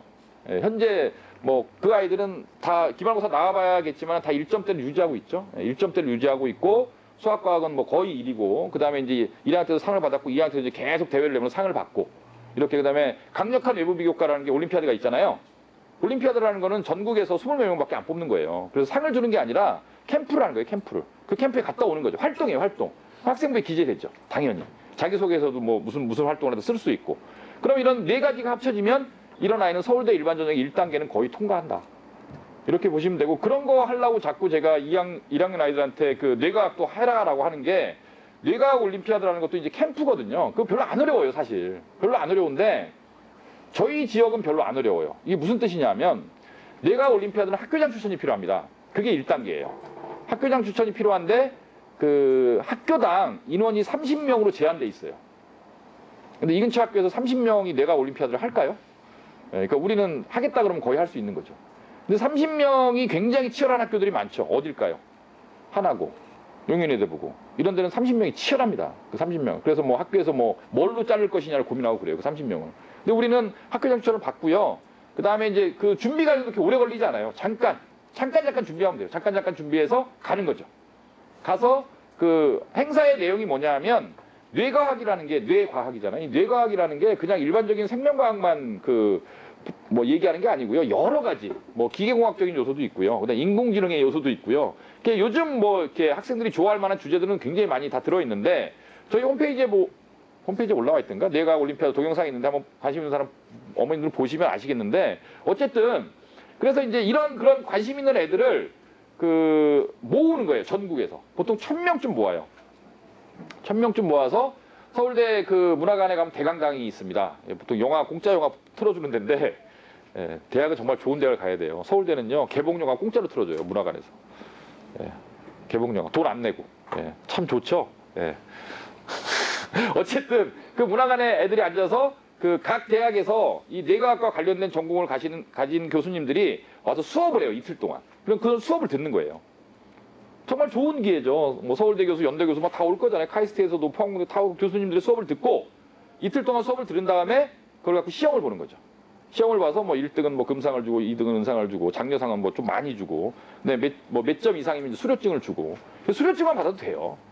그래서 왜냐하면 이 아이가 본인의 관심이 있는 어떤 그 캠프가 열린다는 사실을 미리 인지하고 학교장의 추천을 받아서 그래서 적극적으로 가서 참여하고 그 수업을 열심히 듣고 그리고 수료증을 받았다라는 거는 그 이틀 동안의 그 강의에서 수업한 내용에서 어느 정도 이해를 했다는 뜻이잖아요. 그러니까 시험을 본 거죠. 예, 그럼 이 아이는 얘는 상을 못 받았어도 괜찮은 아이인 거죠. 그 다음에 학교장이 추천한 그런 그 행사기 때문에 학생부에 당연히 기재 가능하고요. 예, 그러다 보니까 이런 외부 비교과. 근데 또 관악구는 또 뭐가 있냐면 굉장히 좋은 게 그 서울대 캠프가 있어요. 관악구하고 이제 서울대하고 연계해서 하는 그런 것들이 있거든요. 캠프들이 뭐 여러 가지 형태의 캠프들이 있는데 뭐 공대 프론티어 캠프도 있고요. 뭐 생명과학대에서 하는 생명과학 캠프도 있고요. 그런 서울대 캠프 이런 것들도 캠프에 그냥 저 갈래요 이렇게 보내주는 게 아니고요. 다 선발돼야 갈 수 있는 거예요. 학교장이 추천해야 되고 그 다음에 서류 내야 되고 심한 경우는 면접도 있고 그러니까 이런 거에 자꾸 나가는 거죠. 그래서 그 서울대에서 얘를 이렇게 뽑아다가 수업을 해줬다라는 거는 얘가 이제 전국적으로 봐도 좀 주목할 만한 아이들한 뜻이잖아요. 이런 외부 비교과가 있어야 되는 거죠. 예, 그러면은 이제 1단계는 통과하더라라는 거예요. 이과는 어쨌든 뭐 그래서 이런 그 학생부 중심 전형을 안에 자세히 들여다보면 그냥 일반적으로 학생부 중심 전형이라고 하면 뭐 바르고 똑똑하고 성실하고 이런 아이를 뽑을 것 같지만 정말 자세히 들여다보면 수학과학을 잘해야 됩니다. 아시겠죠? 결국 이과는 수학과학 얘기예요, 계속. 지금 뭐 비교과도 다 수학과학이고. 그 다음에 이제 제가 요새 그 입시를 바라보면서 좀 주목할 만한 변화들. 제가 오늘 그거를 그 타이틀 하나 딸까 그러다 안 땄는데 좀 주목할 만한 변화들이 뭐냐 하면 그런 얘기 많이 들으셨죠? 최근에 그 문이과 통합. 그렇죠? 그래서 지금 상담 오시는 부모님들 중에서도 제가 상담하다 문과 가나요, 이과 가나요 이렇게 물어보면 우리 애들 현재 중3 아이들이죠. 지금도 통합되는 거 아닌가요? 이런 얘기를 하시는 어머님들이 계신데 교과 과정상으로는 통합이 되는 것처럼 보이는데 실제로는 아직은 통합이 안 돼 있죠. 왜 그러냐면 입시의 그 네 가지 그 구성 요소인 내신, 비교과, 수능, 대학별고사에서 제일 중요한 게 대학별고사예요. 마지막에 이 아이가 이과 관련 대학별고사를 시험 볼 아이면은 이과인 거고요. 문과 관련된 대학별고사를 볼 아이면 문과인 거예요. 중간 과정에 어떤 과목을 수강했느냐가 중요한 게 아니라. 그런데 이과 관련 대학별고사를 본다라는 얘기는 중간에 이 아이가 학교에서 수업을 들을 때 무슨 수업을 들어야겠어요? 수학과학 수업을 들어야겠죠. 당연히 그럴 거잖아요. 얘가 고등학교 다닐 때는 뭐 사회문화, 법과정치, 뭐 사상과 윤리 이런 거 듣고 마지막에 뭐 물리 심층 면접 보고 이러지 않을 거잖아요. 그러니까 저절로 마지막에 보는 대학별고사가 어느 쪽에 서 있느냐에 따라서 이 아이의 3년간의 교과 과정이 선택 교육 과정이 운영된다고 하더라도 과목이 결정될 거니까 그 아이는 이과인 거죠. 그렇죠? 근데 문과에는 당연히 뭐 여러 가지를 공부할 수 있겠지만 문과에는 마지막에 이런 정치, 경제, 사회, 문화, 무슨 역사, 예술 이런 거와 관련된 질문을 받을 것이기 때문에 독서도 열심히 해야 되고 사탐 관련 과목을 많이 들어야겠죠. 그럼 문과인 거죠. 그렇죠? 그런데 이렇게 실질적으로는 문이과가 여전히 존재하는데 요새 대학별고사를 내는 거 보면 이과 아이들한테 자꾸 이상한 걸 물어봐요. 올해 연대 문제인가? 올해 연대 문제인데 특기자 전형이었는데 생명과학이었던 것 같은데 뭐가 나왔냐면 그 베이컨의 우상론이 나왔어요. 자, 이거 보면서 제가 들어보셨죠? 예, 이게 그 고등학교 때 제일 재미없는 과목 중에 하나가 윤리잖아요, 윤리. 거기에 이제 서양 철학에 나오는 이야기잖아요. 예, 경험주의 철학자인 베이컨의 우상, 뭐 무슨 시장의 우상, 극장의 우상, 동굴의 우상 뭐 이런 거 막 외우면서 시험 봤던 기억 나시죠, 고등학교 때. 이과인한테 이런 거 물어보면 반칙인데 이과에서 이런 걸 알까? 예. 근데 문제는 뭐냐면 이런 문제를 물어봤다라는 것도 약간 쇼킹한데 이 문제를 물어본 제시문이 영어예요.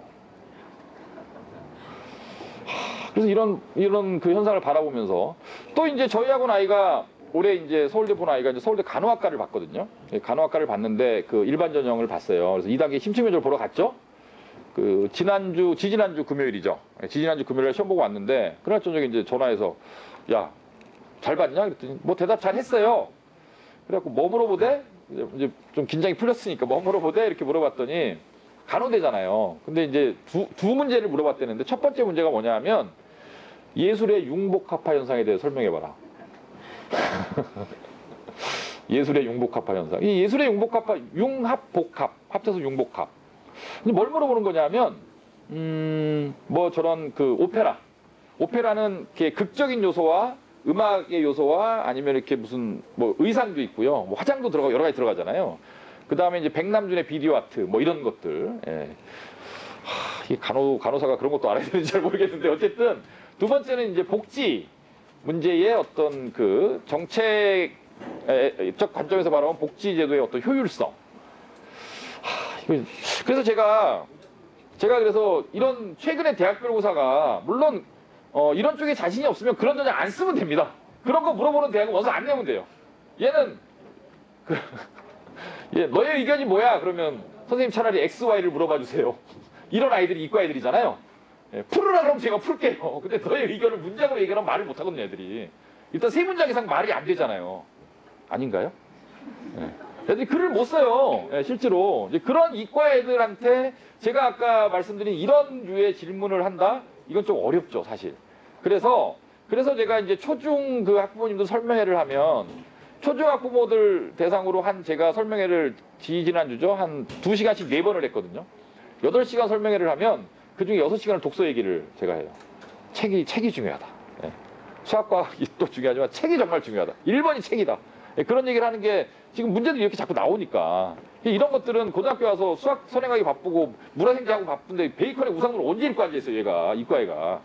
그래서 최근에 이런 경향을 이제 바라보면서 제가 우리 여태까지 없었던 강좌인데 요번에 이제 이과 애들 대상으로 이클래스라는 예비군 어머니도 알고 계시죠? 이클래스라는 수업을 만들었어요. 그러니까 이거는 뭐 대한민국 어디에도 없는 수업입니다.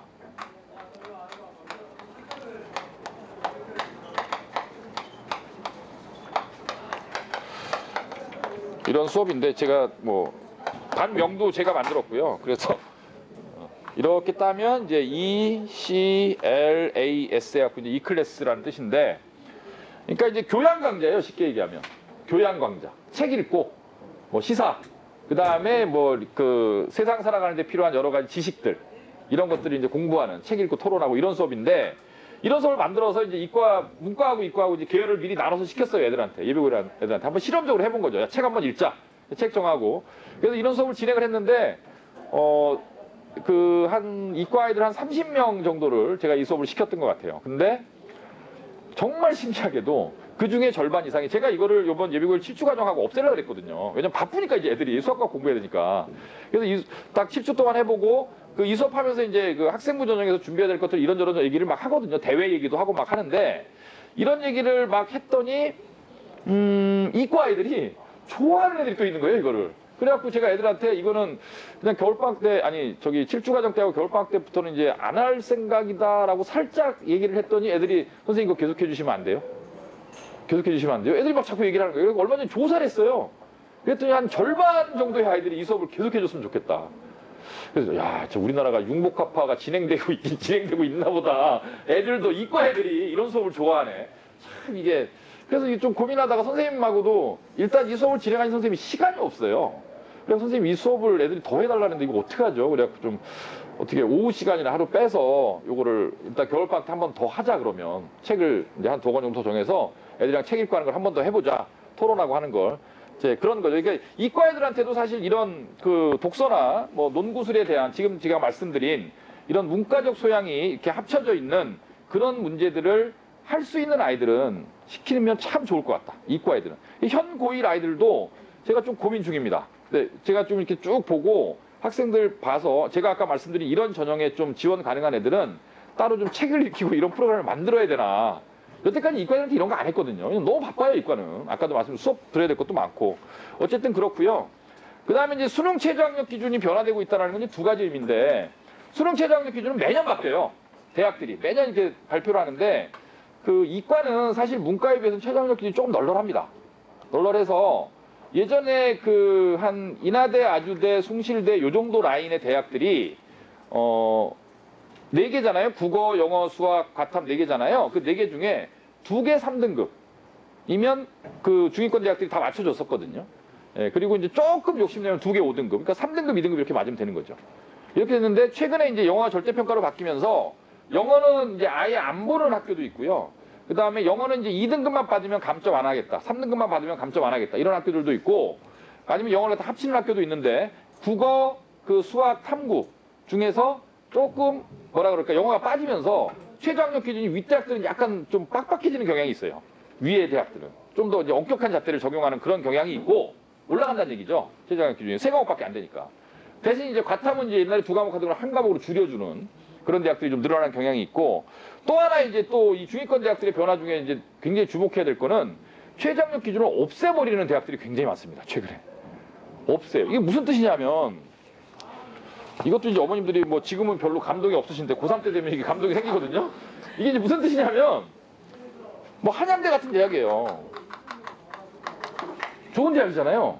근데 한양대에 이제 논술 전형이 있습니다. 근데 이제 한양대가 참 예전부터 한양대는 좀 본인만의 어떤 그 마이웨이를 걸어가는 학교예요. 예전에 그 적성검사라는 시험을 우리나라에서 최초로 만들어서 이 적성검사를 갖고 한양대가 건물을 몇 채 지은 학교거든요. 왜냐하면 적성검사라는 시험이 굉장히 만만해 보여요. 그래서 적성검사를 우리는 뽑겠다. 그러니까 경쟁률이 그때 아마 우리나라 수시 역사상 최고 경쟁률을 기록했을 거예요. 300대 1 지원을. 예, 그래서 뭐 130대 1, 150대 1 몇 년 동안 그랬어요.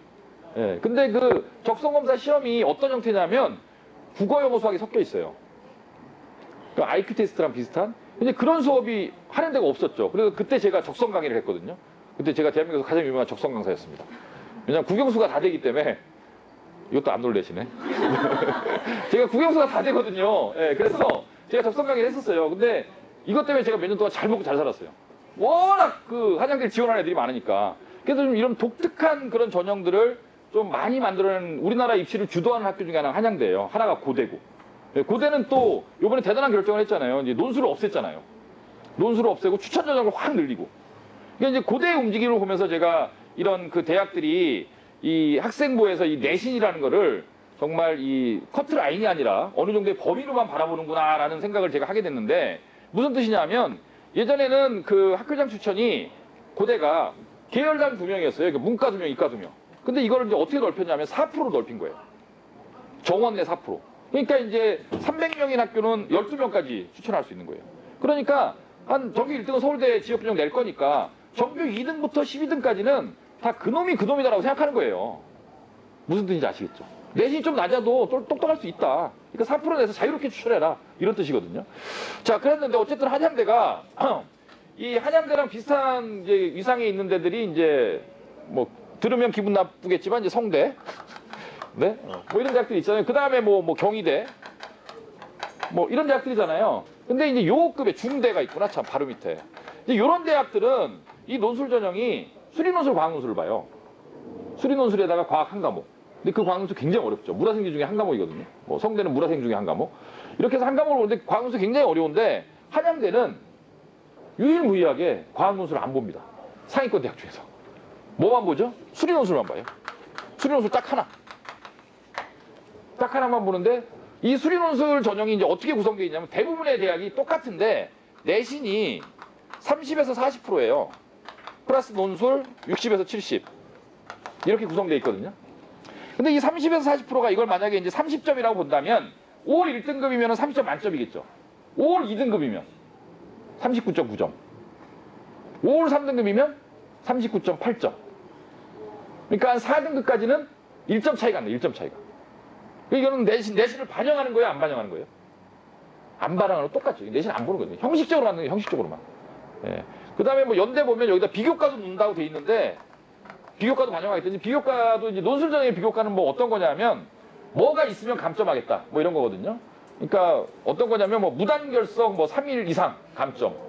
근데 무단결석 하기 정말 어렵죠. 예. 무단결석을 하려면 어떻게 해야 되는 거예요? 일단 집에서 나와야 돼요. 엄마한테 학교 간다 그러고. 학교 간다고 나와서 엄마한테 알리지 않고 학교를 안 가야 돼요. 그리고 전화를 안 받아야 되고. 그렇죠? 예. 아파서 학교를 못 가면 무단결석이 아니잖아요. 그리고 오늘 학교를 못 갈 상황이 생기면 엄마가 또 이렇게 뭘 써주잖아요. 무슨 체험 뭐 이런 거 써갖고. 근데 무단결석이 정말 어려운 거예요. 가출하지 않으면 정말 어려운 건데, 무단결석을 하면 감점 뭐 이런 의미 없는 거예요, 여긴 다. 이게 의미 없다는 건 뭐만 갖고 뽑는다는 거예요. 논술만. 근데 아까 말씀드린 대로 최저가 강화됐다. 윗대학들은 제가 이런 말씀 드렸는데 한양대는 최저가 없어요. 그럼 뭐만 갖고 뽑는 거예요? 논술 하나. 그러니까 수학 한 과목. 딱 수리논술 하나만 갖고 뽑는 거예요. 그러니까 애들이 엄청나게 몰리겠죠. 그렇죠? 그러니까 원소 장사를 잘하죠. 건물이 또 필요한가 봐요. 최저를 없앴어요. 예. 이런 거예요, 이런 거. 근데 이런 대학이 많아요. 상당히 많아요. 아주대도 있고, 뭐, 인하대, 중위권에 보면 한 7, 8대학이. 그래서 제가 아까 말씀드린 대로, 한양대는 그래도 좀 상위권 아이들이 지원하는 대학인데, 아주 인하 이 라인은 사실 지금 그 정도 대학을 지원한 아이들이 현재 고1인데, 내가 나중에 수리논술로 여기를 갈 거야 라고 생각하는 애들은 전국에 거의 없어요. 그러니까 거꾸로 내가 저런 대학에 다른 거 다 필요 없고 수리논술을 지원할 수 있다는 생각을 하면 그만큼 준비 과정이 빨라지고 유리할 수 있다는 거예요. 그러니까 논술은 이런 말씀 많이 하시더라고요. 논술은 뭐 특목고 애들이 더 유리한 거 아니야? 논술은 어떤 애들이 유리하냐면요. 준비를 많이 한 애들이 유리합니다.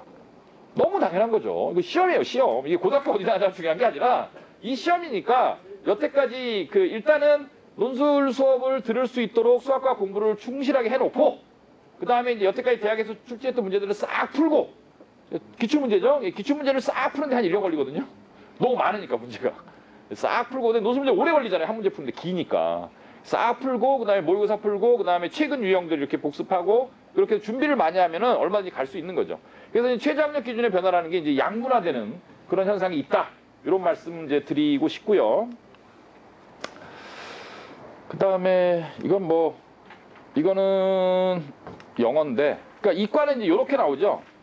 논술 구술이 뭐냐, 이제 구술이 말로 하는 건데, 이런 문제가 나옵니다. 이렇게 문제를 줘요. 문제를 주고요. 이게 수학 문제죠. 뭐 함수는 뭐 어떻다 이렇게 주고, 그 다음에 넓이를 구하라. 그 다음에 이 뭐 0부터 어디까지 인테그랄 gx, dx의 적분값을 구하라. 이런 문제를 주는 거예요. 그럼 이런 문제를 푸는 거예요, 밖에서. 그 대결에서 풀고요. 풀어서 이제 들어가는 거죠. 들어가면 이렇게 칠판이 있죠. 거기다 이제 학생이 이렇게 교수님 앞에 놓고 이렇게 푸는 거예요, 이렇게. 못 풀면 어떻게 하면 돼요? 집에 가면 되죠. 근데 보통은 도와주죠. 아직 시작도 못하면 선생님이 요거 요렇게 한번 들어가 보지 이렇게 도와주는데 이제 도와줬다는 얘기는 이제 거의 안 붙었다는 얘기고요. 그 시험에. 그래서 풀어야죠. 예. 그래서 이게 2단계잖아요. 2단계가 이제 구술인데 이 시험을 이 구술 면접이라는 시험을 교수님 앞에서 풀기 위해서 이 아이가 3년 동안 뭘 했습니까? 내신 중간고사 기말고사 준비 열심히 했고요. 봉사활동도 했고요. 그죠? 열심히 준비했어요. 그래갖고 1단계를 통과하고 딱 쓴 거예요. 근데 이 문제를 못 풀어서 집에 가야 된다면 정말 슬프잖아요. 그렇죠? 한 15분, 뭐 20분 이 정도는 이제 문제를 푸는데 다 풀어서 설명하면 그냥 또 가는 게 아니고요. 추가 질문합니다. 근데 저기서 조건을 저렇게 바꾸면 이 문제가 어떻게 변할까? 뭐 이런 질문이 막 나오는 거죠. 그러니까 정말 수학을 잘해야죠. 아주 잘해야. 추가 질문을 2개, 3개 받았다는 건 붙었다는 뜻이죠. 그렇죠. 거기까지 가는 애들 잘 없으니까. 그래서 그냥 풀기만 해갖고는 안 되고 그런 의미고 그 다음 뭐 샘플이 이건 과학 문제에 관한 샘플이고요. 크기의 비는 얼마냐. 이게 옛날 본고사 형태의 문제하고 굉장히 비슷하죠. 굉장히 비슷하고 그냥 제시문을 주고 문제를 주고 뭐 1번, 2번, 3번을 풀어라. 이런 형태의 문제가 이제 출제된다는 거고요. 자, 이거는 뭐냐 하면 제가 아까 이제 이과 애들도 이런 독서나 이런 것들이 유의미하다. 그리고 저학년 때는 책만 읽혀라. 뭐 이런 얘기를 했는데 이게 올해 수능에서 아이들을 정말 뜨아하게 했던 그 지문입니다. 이게 신문에서 보셨는지 모르겠는데 이게 수능에는 수능의 국어가 3가지 영역으로 나눠져 있어요. 수능 국어가. 하나가 뭐냐면 화, 장, 문이라고 하는 영역이고요. 줄여서 이제 화법, 장문, 문법이라는 분야고, 그 다음에 이제 문학이라는 분야죠. 이제 문학은 어머님들 아시는 뭐 시, 현대시, 고전시가, 소설, 뭐 수필, 뭐 이런 것들 물어보는 거죠. 그 다음에 이제 하나가 이제 비문학이라는 분야인데, 옛날엔 비문학이라고 부르다 지금 이제 독서라고 부르죠. 독서라고 부르는데, 이건 이제 6가지 파트에서 출제가 돼요. 하나가 이제 언어 관련 지문, 그 다음에 인문학 관련 지문, 그 다음에 사회과학 관련 지문, 그 다음에 예술 관련 지문, 그 다음에 기술 관련 지문, 그 다음에 과학 관련 지문. 이게 다 나오는 건 아니고요. 이 영역에서 이제 골고루 돌아가면서 출제가 되는데 인문이라고 하면은 뭐겠어요? 역사 관련 글이 나오는 거죠. 아니면 철학 관련 글이 나오거나.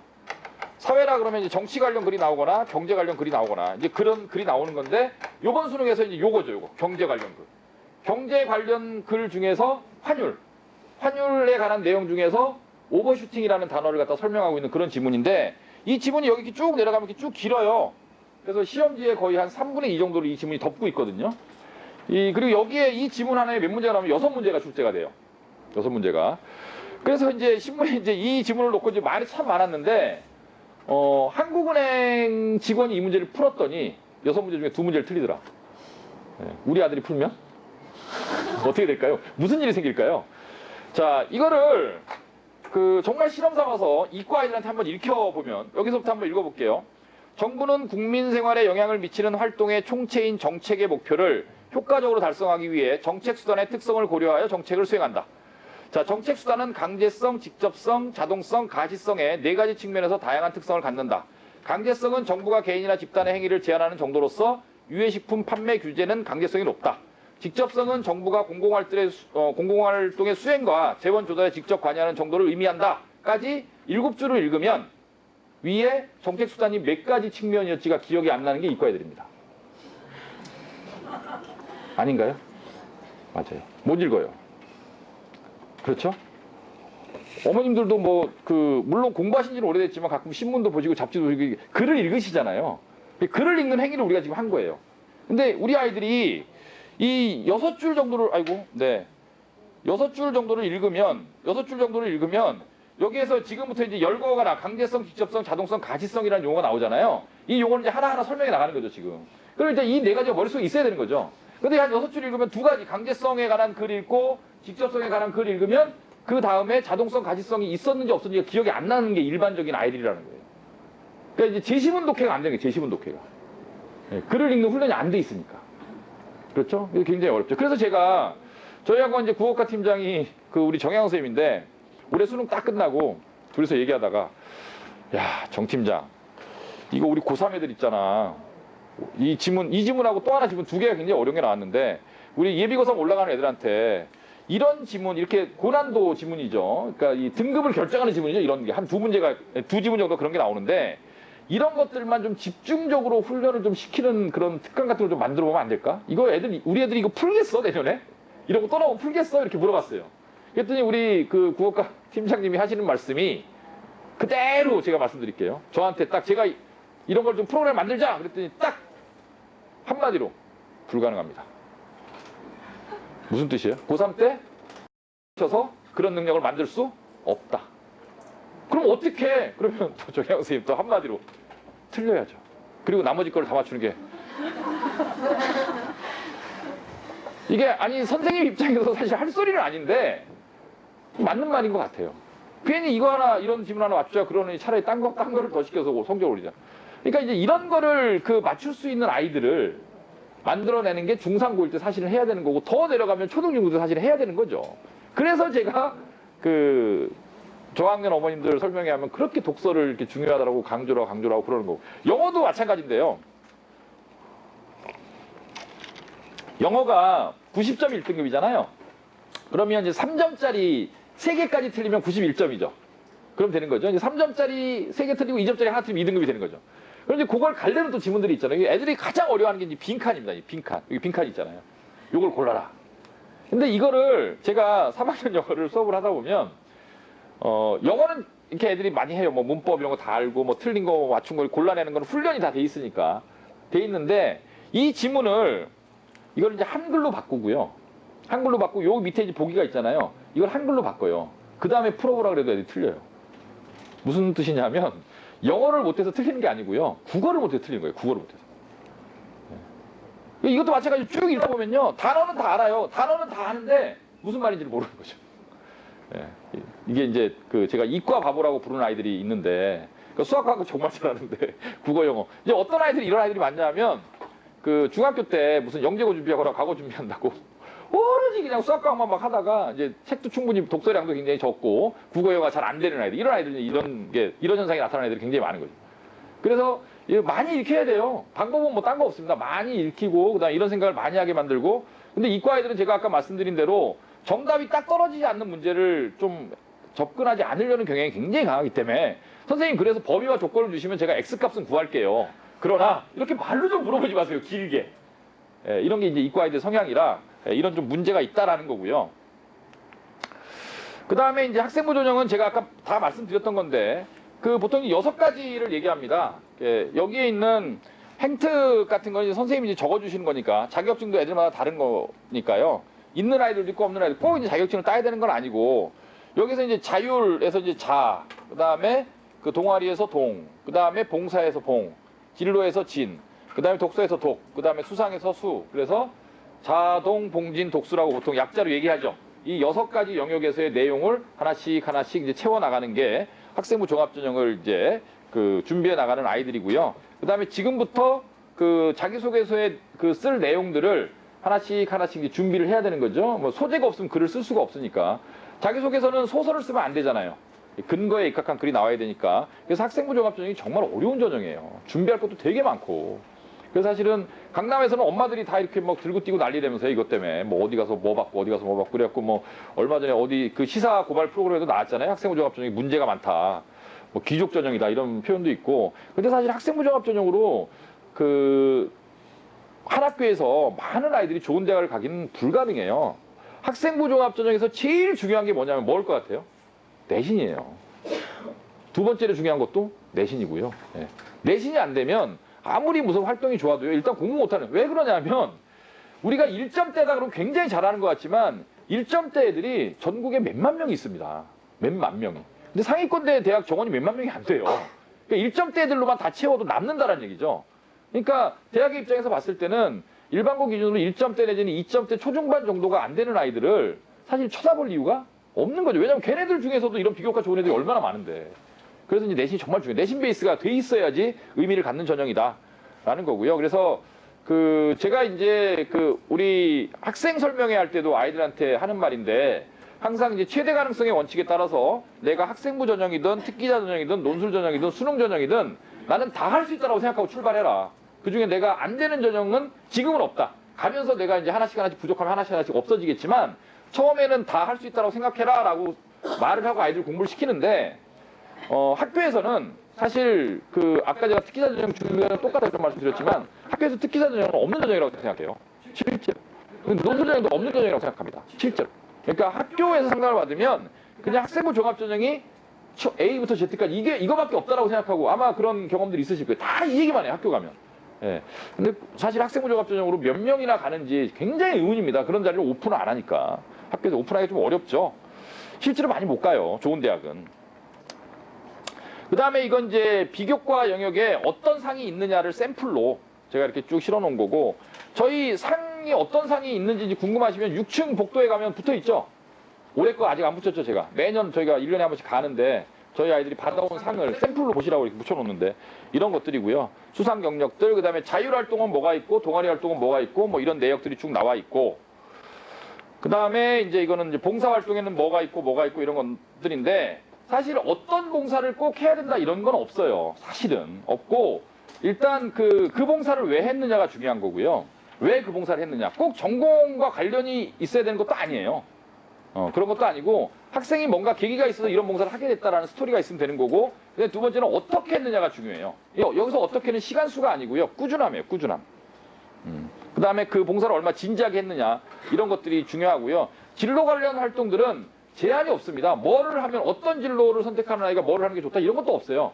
본인이 찾아내면 되는 거죠. 근데 학생도 이런 걸 찾아내기가 쉽지가 않죠. 사실은. 그래서 그 저희 같은 사람들이 아이들 상담하면 계속 하는 얘기가 그런 얘기를 하는데 지금 저희 학원에 있는 어떤 아이도 좀 독특한 아이가 하나 있는데 굉장히 이과 성향이 강한 아이예요. 이과 성향이 강한 아이인데 얘가 갑자기 이과 선행도 굉장히 잘 돼 있고 뭐 이과 성격도 굉장히 좋고 근데 얘가 갑자기 문과로 진로를 틀겠다 그래서 제가 좀 당황스러워서 이과 가면 굉장히 좋은 대학 갈 수 있는 아이인데 그래서 얘를 공부를 어떻게 시킬까 하다가 제가 얘한테 이제 뭘 내줬냐면 과제로 중3 아이인데요.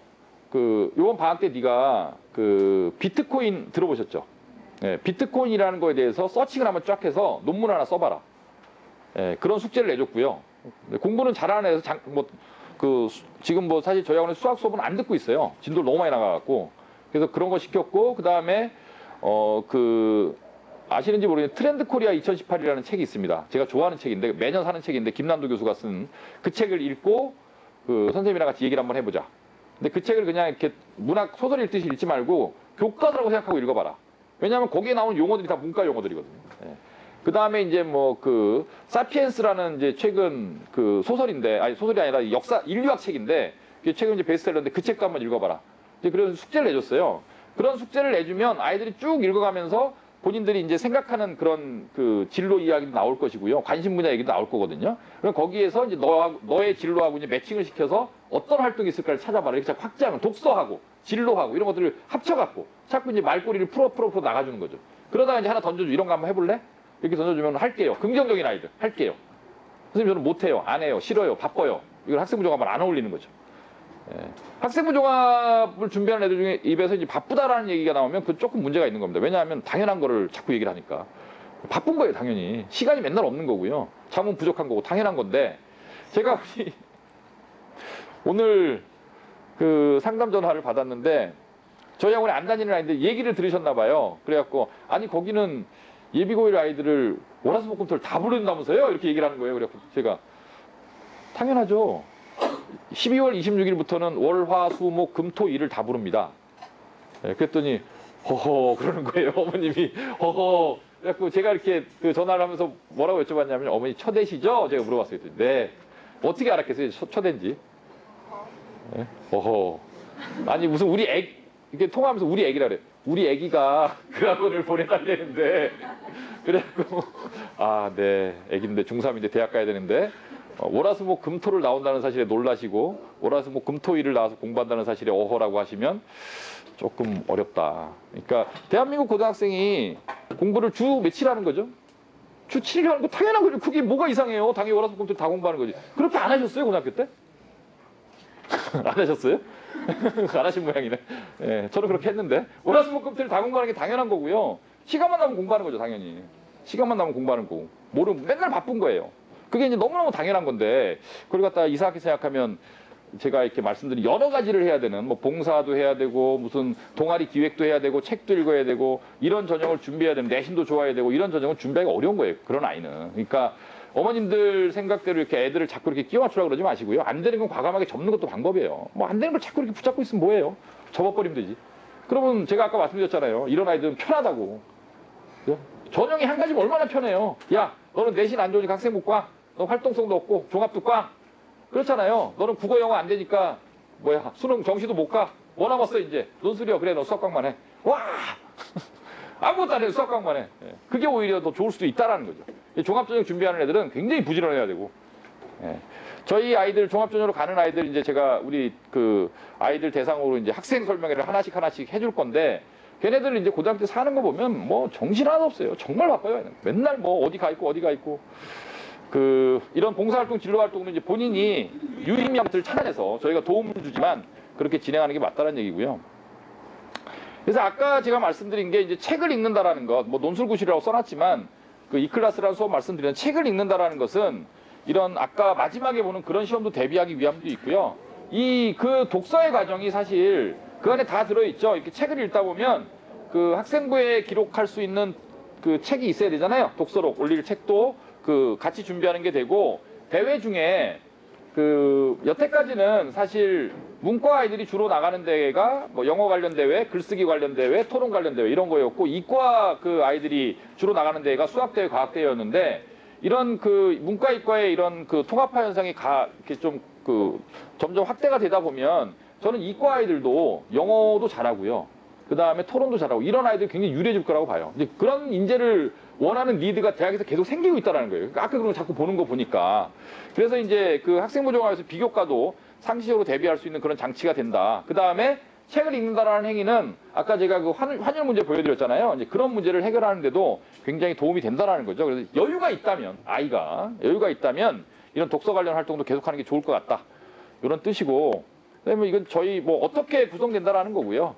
네, 뭐 책 읽고요, 토론하고요. 그 다음에 그 관련 문제를 하나씩 주면 재시문 분석하고, 그 다음에 글 쓰고, 첨삭하고, 이런 식으로 일주일에. 지금 이과 애들한테는 굉장히 간단한 글쓰기를 하고 있어요.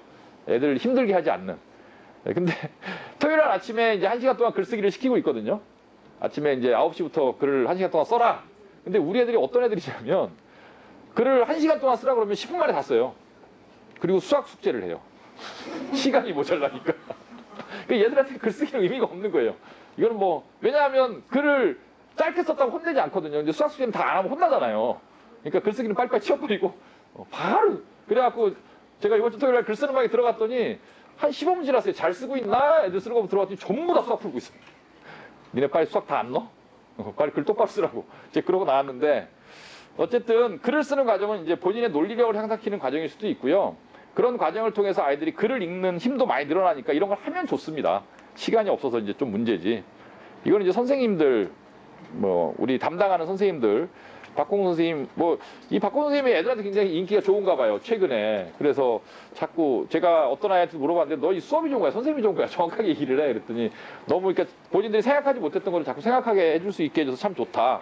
이런 얘기를 하시는데 박공 선생님은 그 인문학 작가세요. 그래서 네이버에 검색하면 이분이 쓴 책이 쫙 떠요. 그래서 저희가 가끔 이제 그 저쪽 초중학원 설명 같은 거 할 때는 부모님한테 선물로도 드리고 제가 하는데 책을 공동구매란다. 대량 구매해서 싸놨다가 선물로도 드리고 하는데 그런 책도 저도 이제 그 즐겨 읽는 이 책이 미술관념 인문학이라는 베스트셀러.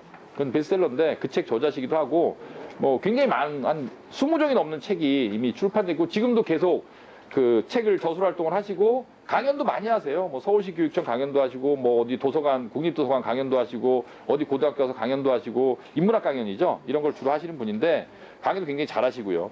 우리 임수현 선생님이라는 분은 이제 원래 저희 학원에서 비교과를 담당하는 상담실장님이세요. 그래서 학생부 종합전형 준비하는 아이들을 이 보통 활동과 관련해서 상담을 주로 많이 받죠. 진로 관련 활동이나 8층에 자리가 있고요. 그래서 별무반 아이들은 이제 매일매일 얼굴을 뵐 수 있죠. 이분을 많이 이제 찾아뵐수록 그 학생부 전형 관련해서 도움을 많이 얻을 수 있는. 예. 그렇고 수학인데 정말 좀 오랜만에 이과스러운 이야기가 나왔네요. 수학. 이건 이제 개정교과입니다. 우리 애들이 지금 여기 하고 있죠. 수학 1.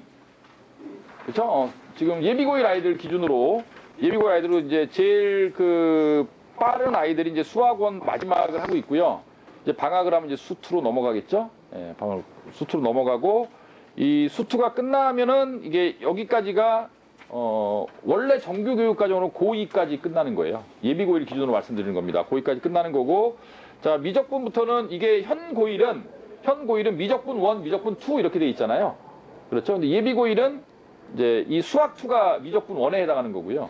그 다음에 여기 있는 미적분 2에 해당하는 네, 그런 겁니다. 그래서 지금 현재 고등학교 1학년 아이들은 이과 아이들은 뭐 진도가 거의 다 끝나갔죠. 윗반 아이들은 뭐 다 끝나가고 요번 겨울방학 끝나면 진도가 다 끝나죠. 그러면 2회독 들어가고 3회독 들어가고 그러면 보통 수능 보기 전에 저희 학원에 이제 이과 상위권 아이들은 제일 많이 도는 아이들은 4바퀴 정도 도는 것 같고 보통 3바퀴 정도는 이렇게 회독수를 이제 수능 그 본격적인 준비 들어가기 전에 고2 때까지 그런 3바퀴 4바퀴 정도 돌게 되니까 사실 저희 학원 안에만 있으면 그렇게 수학 진도 때문에 이렇게 고민하실 필요는 없습니다. 무조건 다 빨리 끝내야 되는 건 아니에요.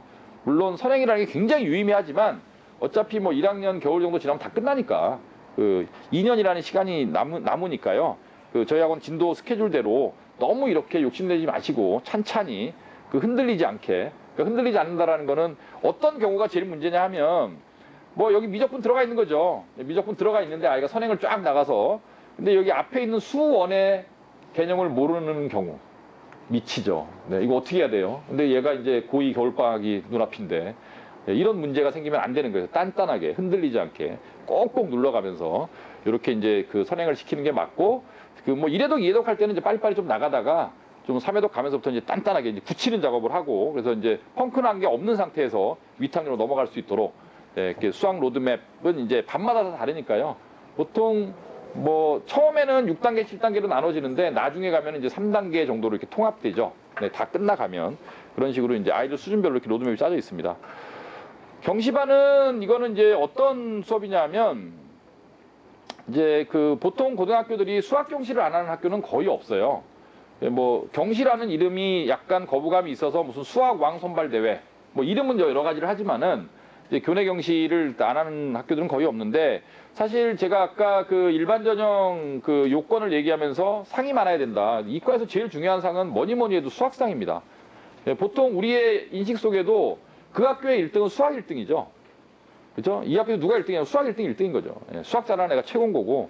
그래서 이제 수학 경시에서 상을 받는다는 건 굉장히 유의미한데, 수학 경시는 그 경향이 이 근처 학교들을 쭉 분석을 해보면 이제 두 가지 형태의 시험이 있는 것 같아요. 하나는 내신에서 다루는 일반적인 교육과정, 그거를 갖다 굉장히 어려운 형태로 출제하는 학교가 있고요.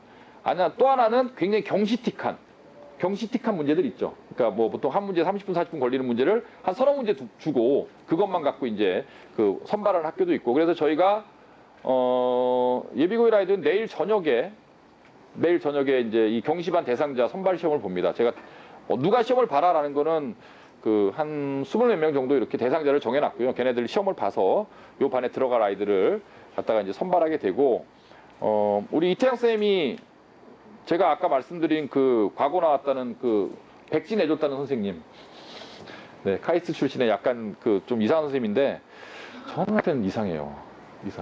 저는 제가 문과 출신이라서 그런지 이렇게 수학, 물리 이런 전공한 사람하고는 잘 안 맞아요. 대화도 잘 안 되고. 그러니까 이태영 선생님은요, 여기 고1 어머님들 이태영 선생님한테 배우는 학생들 많이 있잖아요. 근데 이태영 선생님은요, 시간이 나면요 그렇게 핸드폰 게임을 해요. 나이가 40이 돼갖고. 뭐 하는 거예요 그게? 그래서 어저께도 올라갔더니 막 손으로 막 이러고 있어요. 밤에 12시 반에. 그럼 뭐해? 그랬더니 조용히 딱 눈치 보면서, 아니 이게 뭐해? 그랬더니 이거랑 스트레스가 풀린다는 거예요. 애들 본다, 애들 봐. 나이 40에 무슨 게임을 하고 앉아있냐. 예? 제가 이제 그렇게 말하고 말았는데, 어쨌든 좀 저랑은 안 맞아요. 이제 수학 이런 물리 이렇게 이과에서도 이제 화학 전공하신 분이나 생명과학 전공하신 분은 그래도 좀 이렇게 뭔가 좀 균형 감각이 있어요. 근데 수학 물리 전공하는 사람들은 정말 좀 이상한 사람들이 많은 것 같아요. 제가 맨날 애들한테 놀리거든요. 그러니까 제가 주말반 수업하잖아요. 주말반 우리 고1 아이들 주말반 수업하는데, 그 주말반을 영어를 제가 하고 이제 수학을 이태원 선생님이 하시거든요. 근데 둘이서 이제 맨날 투닥투닥 하는데, 제가 애들한테 맨날 약 올리죠. 뭐 지방대 출신 안 된다고. 네, 카이스트 나왔거든요. 내가 왜 그런지 모르겠다고. 좀 이상하지 않냐? 막 그러고 막 그러는데, 어쨌든 이분이 좀 이런 좀 고급진 수업은 굉장히 잘합니다. 좀 어려운 수업은. 그래서 이런 수업을 진행을 하시게 될 거고요. 그 다음에 EM 플러스인데, 이것도 이제 제 고민 중에 하나예요. 원래 EM이라는 반은 이제 어떤 반이냐 하면, 문과 상위권 아이들 중에 영어 특기자로 대학을 갈 아이들이 수업을 듣는, 저희 학원에 이제 입학 실적 홈페이지 같은 데 가면 다 있잖아요. 근데 저희 학원에 영어 특기자 전형으로 매년 합격생이 나오거든요. 다 EM만 출신들이에요. 근데 얘네들은 이제 그 중3 겨울방학 때부터 이제 뽑아갖고 뭘 하냐면 이제 디베이트 같은 거 하고요.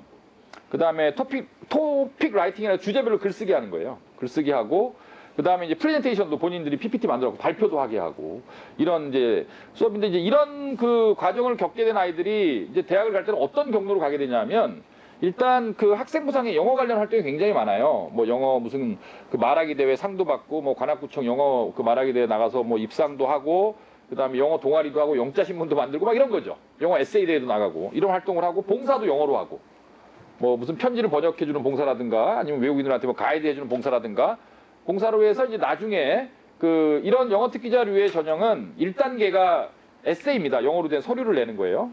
에세이를 내고 2단계가 영어 인터뷰를 하거든요. 그런데 그래서 이거는 문과 애들의 전유물이었는데, 아까 제가 말씀드렸잖아요. 영어가 합쳐져 있는 전형이 자꾸 이과에 등장하는 거예요. 예, 연대도 이제 그런 그 특기자 전형이 있는데, 제가 그 지금 올해 1학년 애들은 사실 그런 아이들이 없었는데, 요번에 이제 들어온 중3 아이들 중에서 문과, 이과를 굉장히 고민하는 아이들도 많고, 영어를 굉장히 잘하는 이과생들이 있어요. 말하기가 되고. 그래서 이런 아이들은 그 특기자 전형 중에서 이과의 특기자 전형인데 영어로 보는 전형들이 있거든요. 이제 그런 데를 한번 지원 카드로 한번 만들어 볼까, 이런 생각이 있고, 꼭 그런 전형을 쓰지 않더라도 아까 제가 말씀드린 대로 상을 이제 얘네들은 이제 내신도 상위권인 경우가 굉장히 많기 때문에 영어 관련 이제 비교과 활동을 좀 많이 좀 시켜볼까. 그래서 이거는 일단 1단계 선발은 제가 해놨고, 2단계 선발을 하는 게 이제 인터뷰인데, 지금 이제 9시부터 아이들 이제 인터뷰 시험을 봅니다. 좀 이따 6층에서. 그래서 이제 대상자를 지금 선발하는, 이번 주 내에 다 끝내야 돼요. 대상자 선발을 반을 다 짜야 되기 때문에 그래서 어쨌든 이런 그 강좌도 있다. 그래서 이과 아이들도 여기 들어가는 애가 한 대여섯 명 정도는 지금 될 것 같습니다. 지금 제 예상에는. 그렇고 이제 과학 수업인데 지금 현재 그 예비고일 아이들은 통합과학이라는 새로운 교과서가 들어와서 이게 이제 내신이 3단이죠. 4단이구나. 내신이 4단이에요, 과학이. 그래서 내신 비중이 좀 높아졌고. 그래서 지금 반이 그냥 통합과학만 그 내신만 하는 반이 있고요. 이제 EUS라는 반은 정영 선생님이 지구과학 EUS 할 때 E가 Earth예요. 지구라는 뜻이고요. U가 Unity, 통합이라는 뜻입니다. 그래서 지구과학과 통합과학을 같이 공부하는 그런 반을 제가 EUS라고 이렇게 이름 붙인 반인데 지금 현재 지올을 듣고 있는 아이들, 정영 선생님한테 듣고 있는 아이들은 이제 반 이름이 이제 제가 지올이라는 이름이 조금 그 지올이라는 이름도 굉장히 이과틱하잖아요. 안 이쁘잖아요, 이름이. 어감이 어떠세요? 그래서 바꿨어요, EUS로. 좀 있어 보이잖아요. 그렇지 않나요? 그래서 제가 이제 지금 지올반에 이제 있는 아이들, 뭐 천월 준비하고 이랬던 아이들, 그다음에 지구과학 논술반 아이들, 그런 애들이 이제 지올반에 있는 아이들인데, 걔네들은 이제 EUS2가 되는 거고요. 이제 신규 아이들이 EUS1으로. 근데 요 반에서 그 본인들이 이제 희망하는 아이들은 3월 달부터 바로 그 천문 올림피아드 1차 서류 전형이 시작되거든요. 근데 요 반에서 이제 바로 제가 골라서 걔네들은 올림피아드 준비를 시킬 겁니다. 다는 안 시켜요. 본인이 원해야 되고, 그 다음에 할 만한 그 뭐 능력도 돼야 되고, 여기서 능력이라는 건 첫 번째가 긍정이에요. 아까도 말씀드렸던. 근데 실제로 천문 올림피아드에 가서 겨울학교까지 가는 아이들은 공부를 굉장히 잘하는 아이들이 가지 않아요. 긍정적이고 열심히 하는 애들이 가는 거지. 자, 그렇다라는 거고요. 그 다음에 그 제가 아까 말씀드린 이제 과학 강좌인데,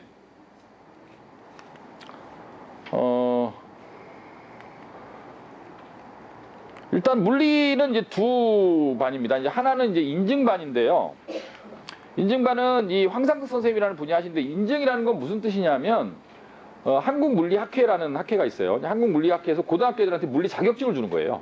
4급 자격증, 3급 자격증 이런 걸 주는데, 제가 사실 물리 인증이라는 자격증을 받는다고 대학 가는데 무슨 직접적인 도움이 되거나 그러진 않습니다. 다만 아이들은요, 이렇게 물리원을 끝내자 이거 하고요, 야 인증을 상급을 따자 이거하고 달라요. 상급을 따자 그러면 애들이 또 이렇게 에너지가 나오거든요. 예, 그래서 근데 이 황상득 선생님의 문제는 너무 호불호가 명확하게 갈려서, 제가 아까 수학물리 전공한 사람 이상한 사람들 이 사람도 그런 사람이에요. 예, 어떤 분이냐면 일단 그 서울대 물리학과 88입니다. 예, 저랑 나이가 동갑인데 대학원도 서울대 물리학과 나오고, 근데 일단 머리가 여기까지 기르고요. 네, 그 다음에 이렇게 가죽 자켓을 입고 다녀요. 뭔지 아시겠죠? 그러니까 뭐 할리 데이비드슨 그런. 네, 그리고요 기타를 쳐요. 일렉트릭 기타를. 일렉트릭 기타가 집에 있는 기타를 다 팔면 집을 한 채 살 수 있대요. 기타를 모아요. 안 이상해요? 근데 학생들도 가르쳐요.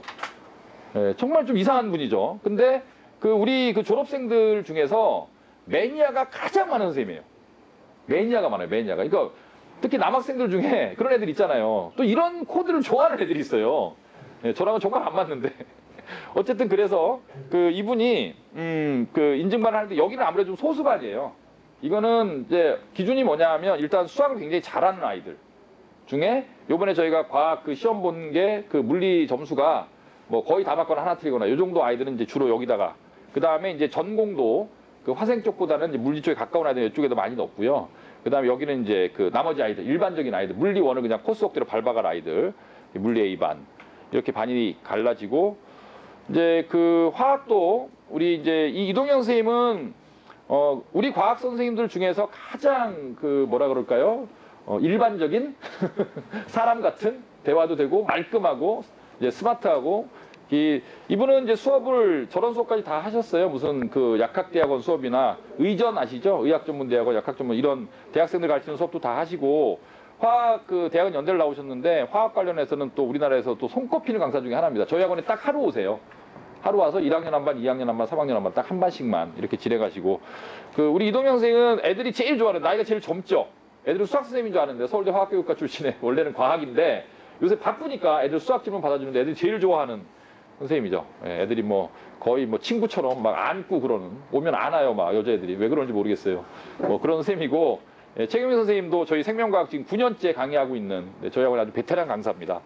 그 다음에 이제 2학년 아이들은 지금 이제 물리 이제 선택 과목을 슬슬 정해 나가야 되는데, 저희 아이들이 이제 물화생지는 이제 한 번씩 다 했기 때문에 이제 물리 인증 이제 3급으로 갈 아이들, 이건 물리 인증 이제 2거든요. 물 2로 갈 아이들, 물리 심화로 갈 아이들. CM이라는 거는 그 이 케미스트리 메이저라고 해갖고 화학을 갖다가 나중에 수능 선택 과목이나 아니면 그 연대, 성대, 그 아까 제가 말씀드린 중대 이런 대학들의 논술 과목으로 선택할 아이들이 주로 들어가는 반 이런 거고요. 이제 화학 심화는 그 내신하고 수능 정도까지만 생각하는 아이들. BM은 이제 김태훈 선생님이 이제 요분이 이제 그 지금 고1 아이들 뇌올 수업하시는 분인데 김태훈 선생님이 이제 그 제가 그 생명과학 선생님이 여태까지 한 분만 하시다가 김태훈 선생님을 제가 좀 모셨어요. 하루만 좀 시간을 달라 그래서 2학년에 그 생명과학 전공을 할 거거나 아니면 이걸로 그 논술 같은 걸 볼 아이들은 이제 바이올로지 메이저라 그래서 BM반 김태훈 선생님만으로 들어가는 거고요. 나머지 아이들은 이제 최영민 선생님만으로 들어가는 거고 뇌올은 예비 강좌를 들은 아이들이 지금 10명 좀 넘는데 본 강좌는 이제 1월 달에 한 달 동안 또 수업해서 이 뇌올은 2월 1일 날 서울대에서 캠프가 있거든요. 근데 보내기 전에 지금 예비 고1 아이들은 여름 정도에 제가 얘기를 꺼낼 거예요. 요거 갈 아이들은 이런 쪽에 관심이 있고 김태현 선생님이 담당하시는 수업입니다. 그래서 과학도 이렇게 아이들 이 수업을 다 듣는 건 아니에요. 애들마다 제가 이렇게 조합을 해서 제가 아까 말씀드린 대로 그렇게 선택을 형태는 해주는 형태고요. 한국사는 이것도 이제 그 일종의 계륵 같은 건데요. 고등학교 1학년 내신할 때 아마 고1 어머님들은 경험하셨을 거예요. 아이들이 첫 중간고사 볼 때 제일 힘들어하는 과목이 국영수가 아니라 국사예요. 힘들어해요, 아주. 이제 왜 힘들어하냐면 이게 국사 교과서가 한 500페이지쯤 되거든요. 근데 그거를 중간 기말을 나누면 중간고사 범위가 몇 페이지예요? 100페이지가 넘는 거죠, 100페이지가. 근데 이게 애들한테는 이게 무슨 그 외국어예요, 외국어. 국사가. 무슨 말인지를 모르니까. 그래서 시간을 너무 많이 뺏기니까 이거는 보통 이제 오전에 보통 수업을 하게 되는데 제가 다 안 시키고요.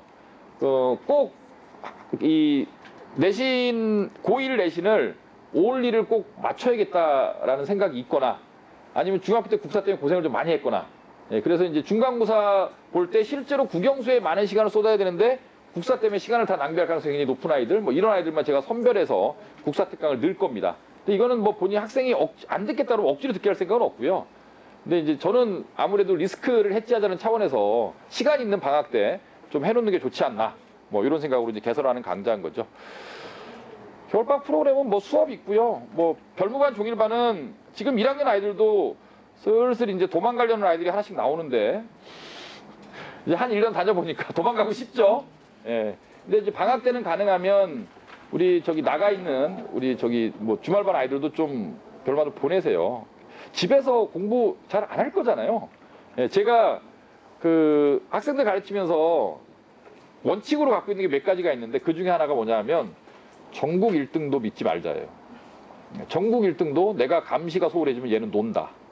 예, 그래서 사실 겨울방학이라는 게 그 거의 학기 중에 6개월 정도 학습량과 맞먹는 그런 정도의 그 공부를 할 수 있는 시간이잖아요. 학기 중에 뭐 하루에 공부할 시간이 몇 시간이나 돼요. 수업 듣고 학교 수업 듣고 수행평가하고 뭐 하루가 다 가지. 근데 방학 때는 정말 공부를 많이 할 수 있으니까 제가 우리 별문반 종일반 그 조교들도 질문 받는 우리 선생님들도 제가 많이 지금 보강해 놓고 방학을 기다리고 있는데 우리 종일반 별문반의 가장 큰 장점은 생활관리도 생활관리지만 사실 수 있다는 게 굉장히 좋은 거잖아요. 애들이 질문도 많이 하니까 그런 것들을 많은 학생들이 좀 이용할 수 있도록 별무반은 사실 자리가 그렇게 많이 남아 있지 않습니다. 지금 제가 그 2학년 아이들 들어올 아이들 예약된 아이들 3학년 아이들 들어올 아이들 예약된 아이들 빼고 예비고1 하면 사실 거의 자리가 없어요. 지금 이미. 근데 제가 판단을 해서 꼭 얘는 별무반을 시켜야겠다 그러면 제가 시킬 거니까 붙잡아놓고 공부를 시켜야겠다. 그리고 저도 아이들이 별무반에 있는 게 좋아요, 솔직히. 왜냐하면 아이들한테 이렇게 해줄 수 있는 것 중에 그 상담이나 수업 말고요. 이렇게 뭐 10초짜리 이렇게 그 동기부여? 이런 거 굉장히 중요하거든요. 뭐 넌 할 수 있어. 어저께도 아이가 문과 갈까요? 이과 갈까요? 이렇게 11시쯤에 찾아와서 막 고민하길래 제가 딱 한마디 했습니다. 너는 네가 하고 싶은 걸 하면 된다. 무슨 뜻이냐면 너는 문과 가도 성공하고 이과 가도 성공한다. 그러니까 네가 하고 싶은 거래. 아무 걱정하지 말고. 제가 딱 그런 거 한마디. 그럼 애들이 갑자기 이제 얼굴이 이렇게 상기되면서 기분이 좋아지잖아요. 그런 10초짜리 한마디를 해주기에는 별무반처럼 좋은 공간이 없다라는 거예요. 선생님들이 왔다 갔다 하셔서 계속 아이들 만나고 격려해주고 그 다음에 고민들을 갖다가 들을 수 있는 그런 자리이기 때문에 그 이제 나가 있는 고1 아이들도 별무반에 속속 빨리 복귀시켜 주시길 공부시킬 수 있도록 집에서 노는 꼴 정말 스트레스 스트레스 받으니까 숙제 안 해오고 정말 저는 못 견디겠으니까 예, 그래서 학원에서 공부할 수 있도록 해주시면 대단히 감사하겠습니다. 정말 쉼없이 2시간을 했어요. 예, 오늘 많은 걸 얻으셨나요? 예, 다음에 제 밑에 또 다음 일정이 있어갖고 바로 내려가야 될 것 같습니다. 고맙습니다. 또 뵙겠습니다.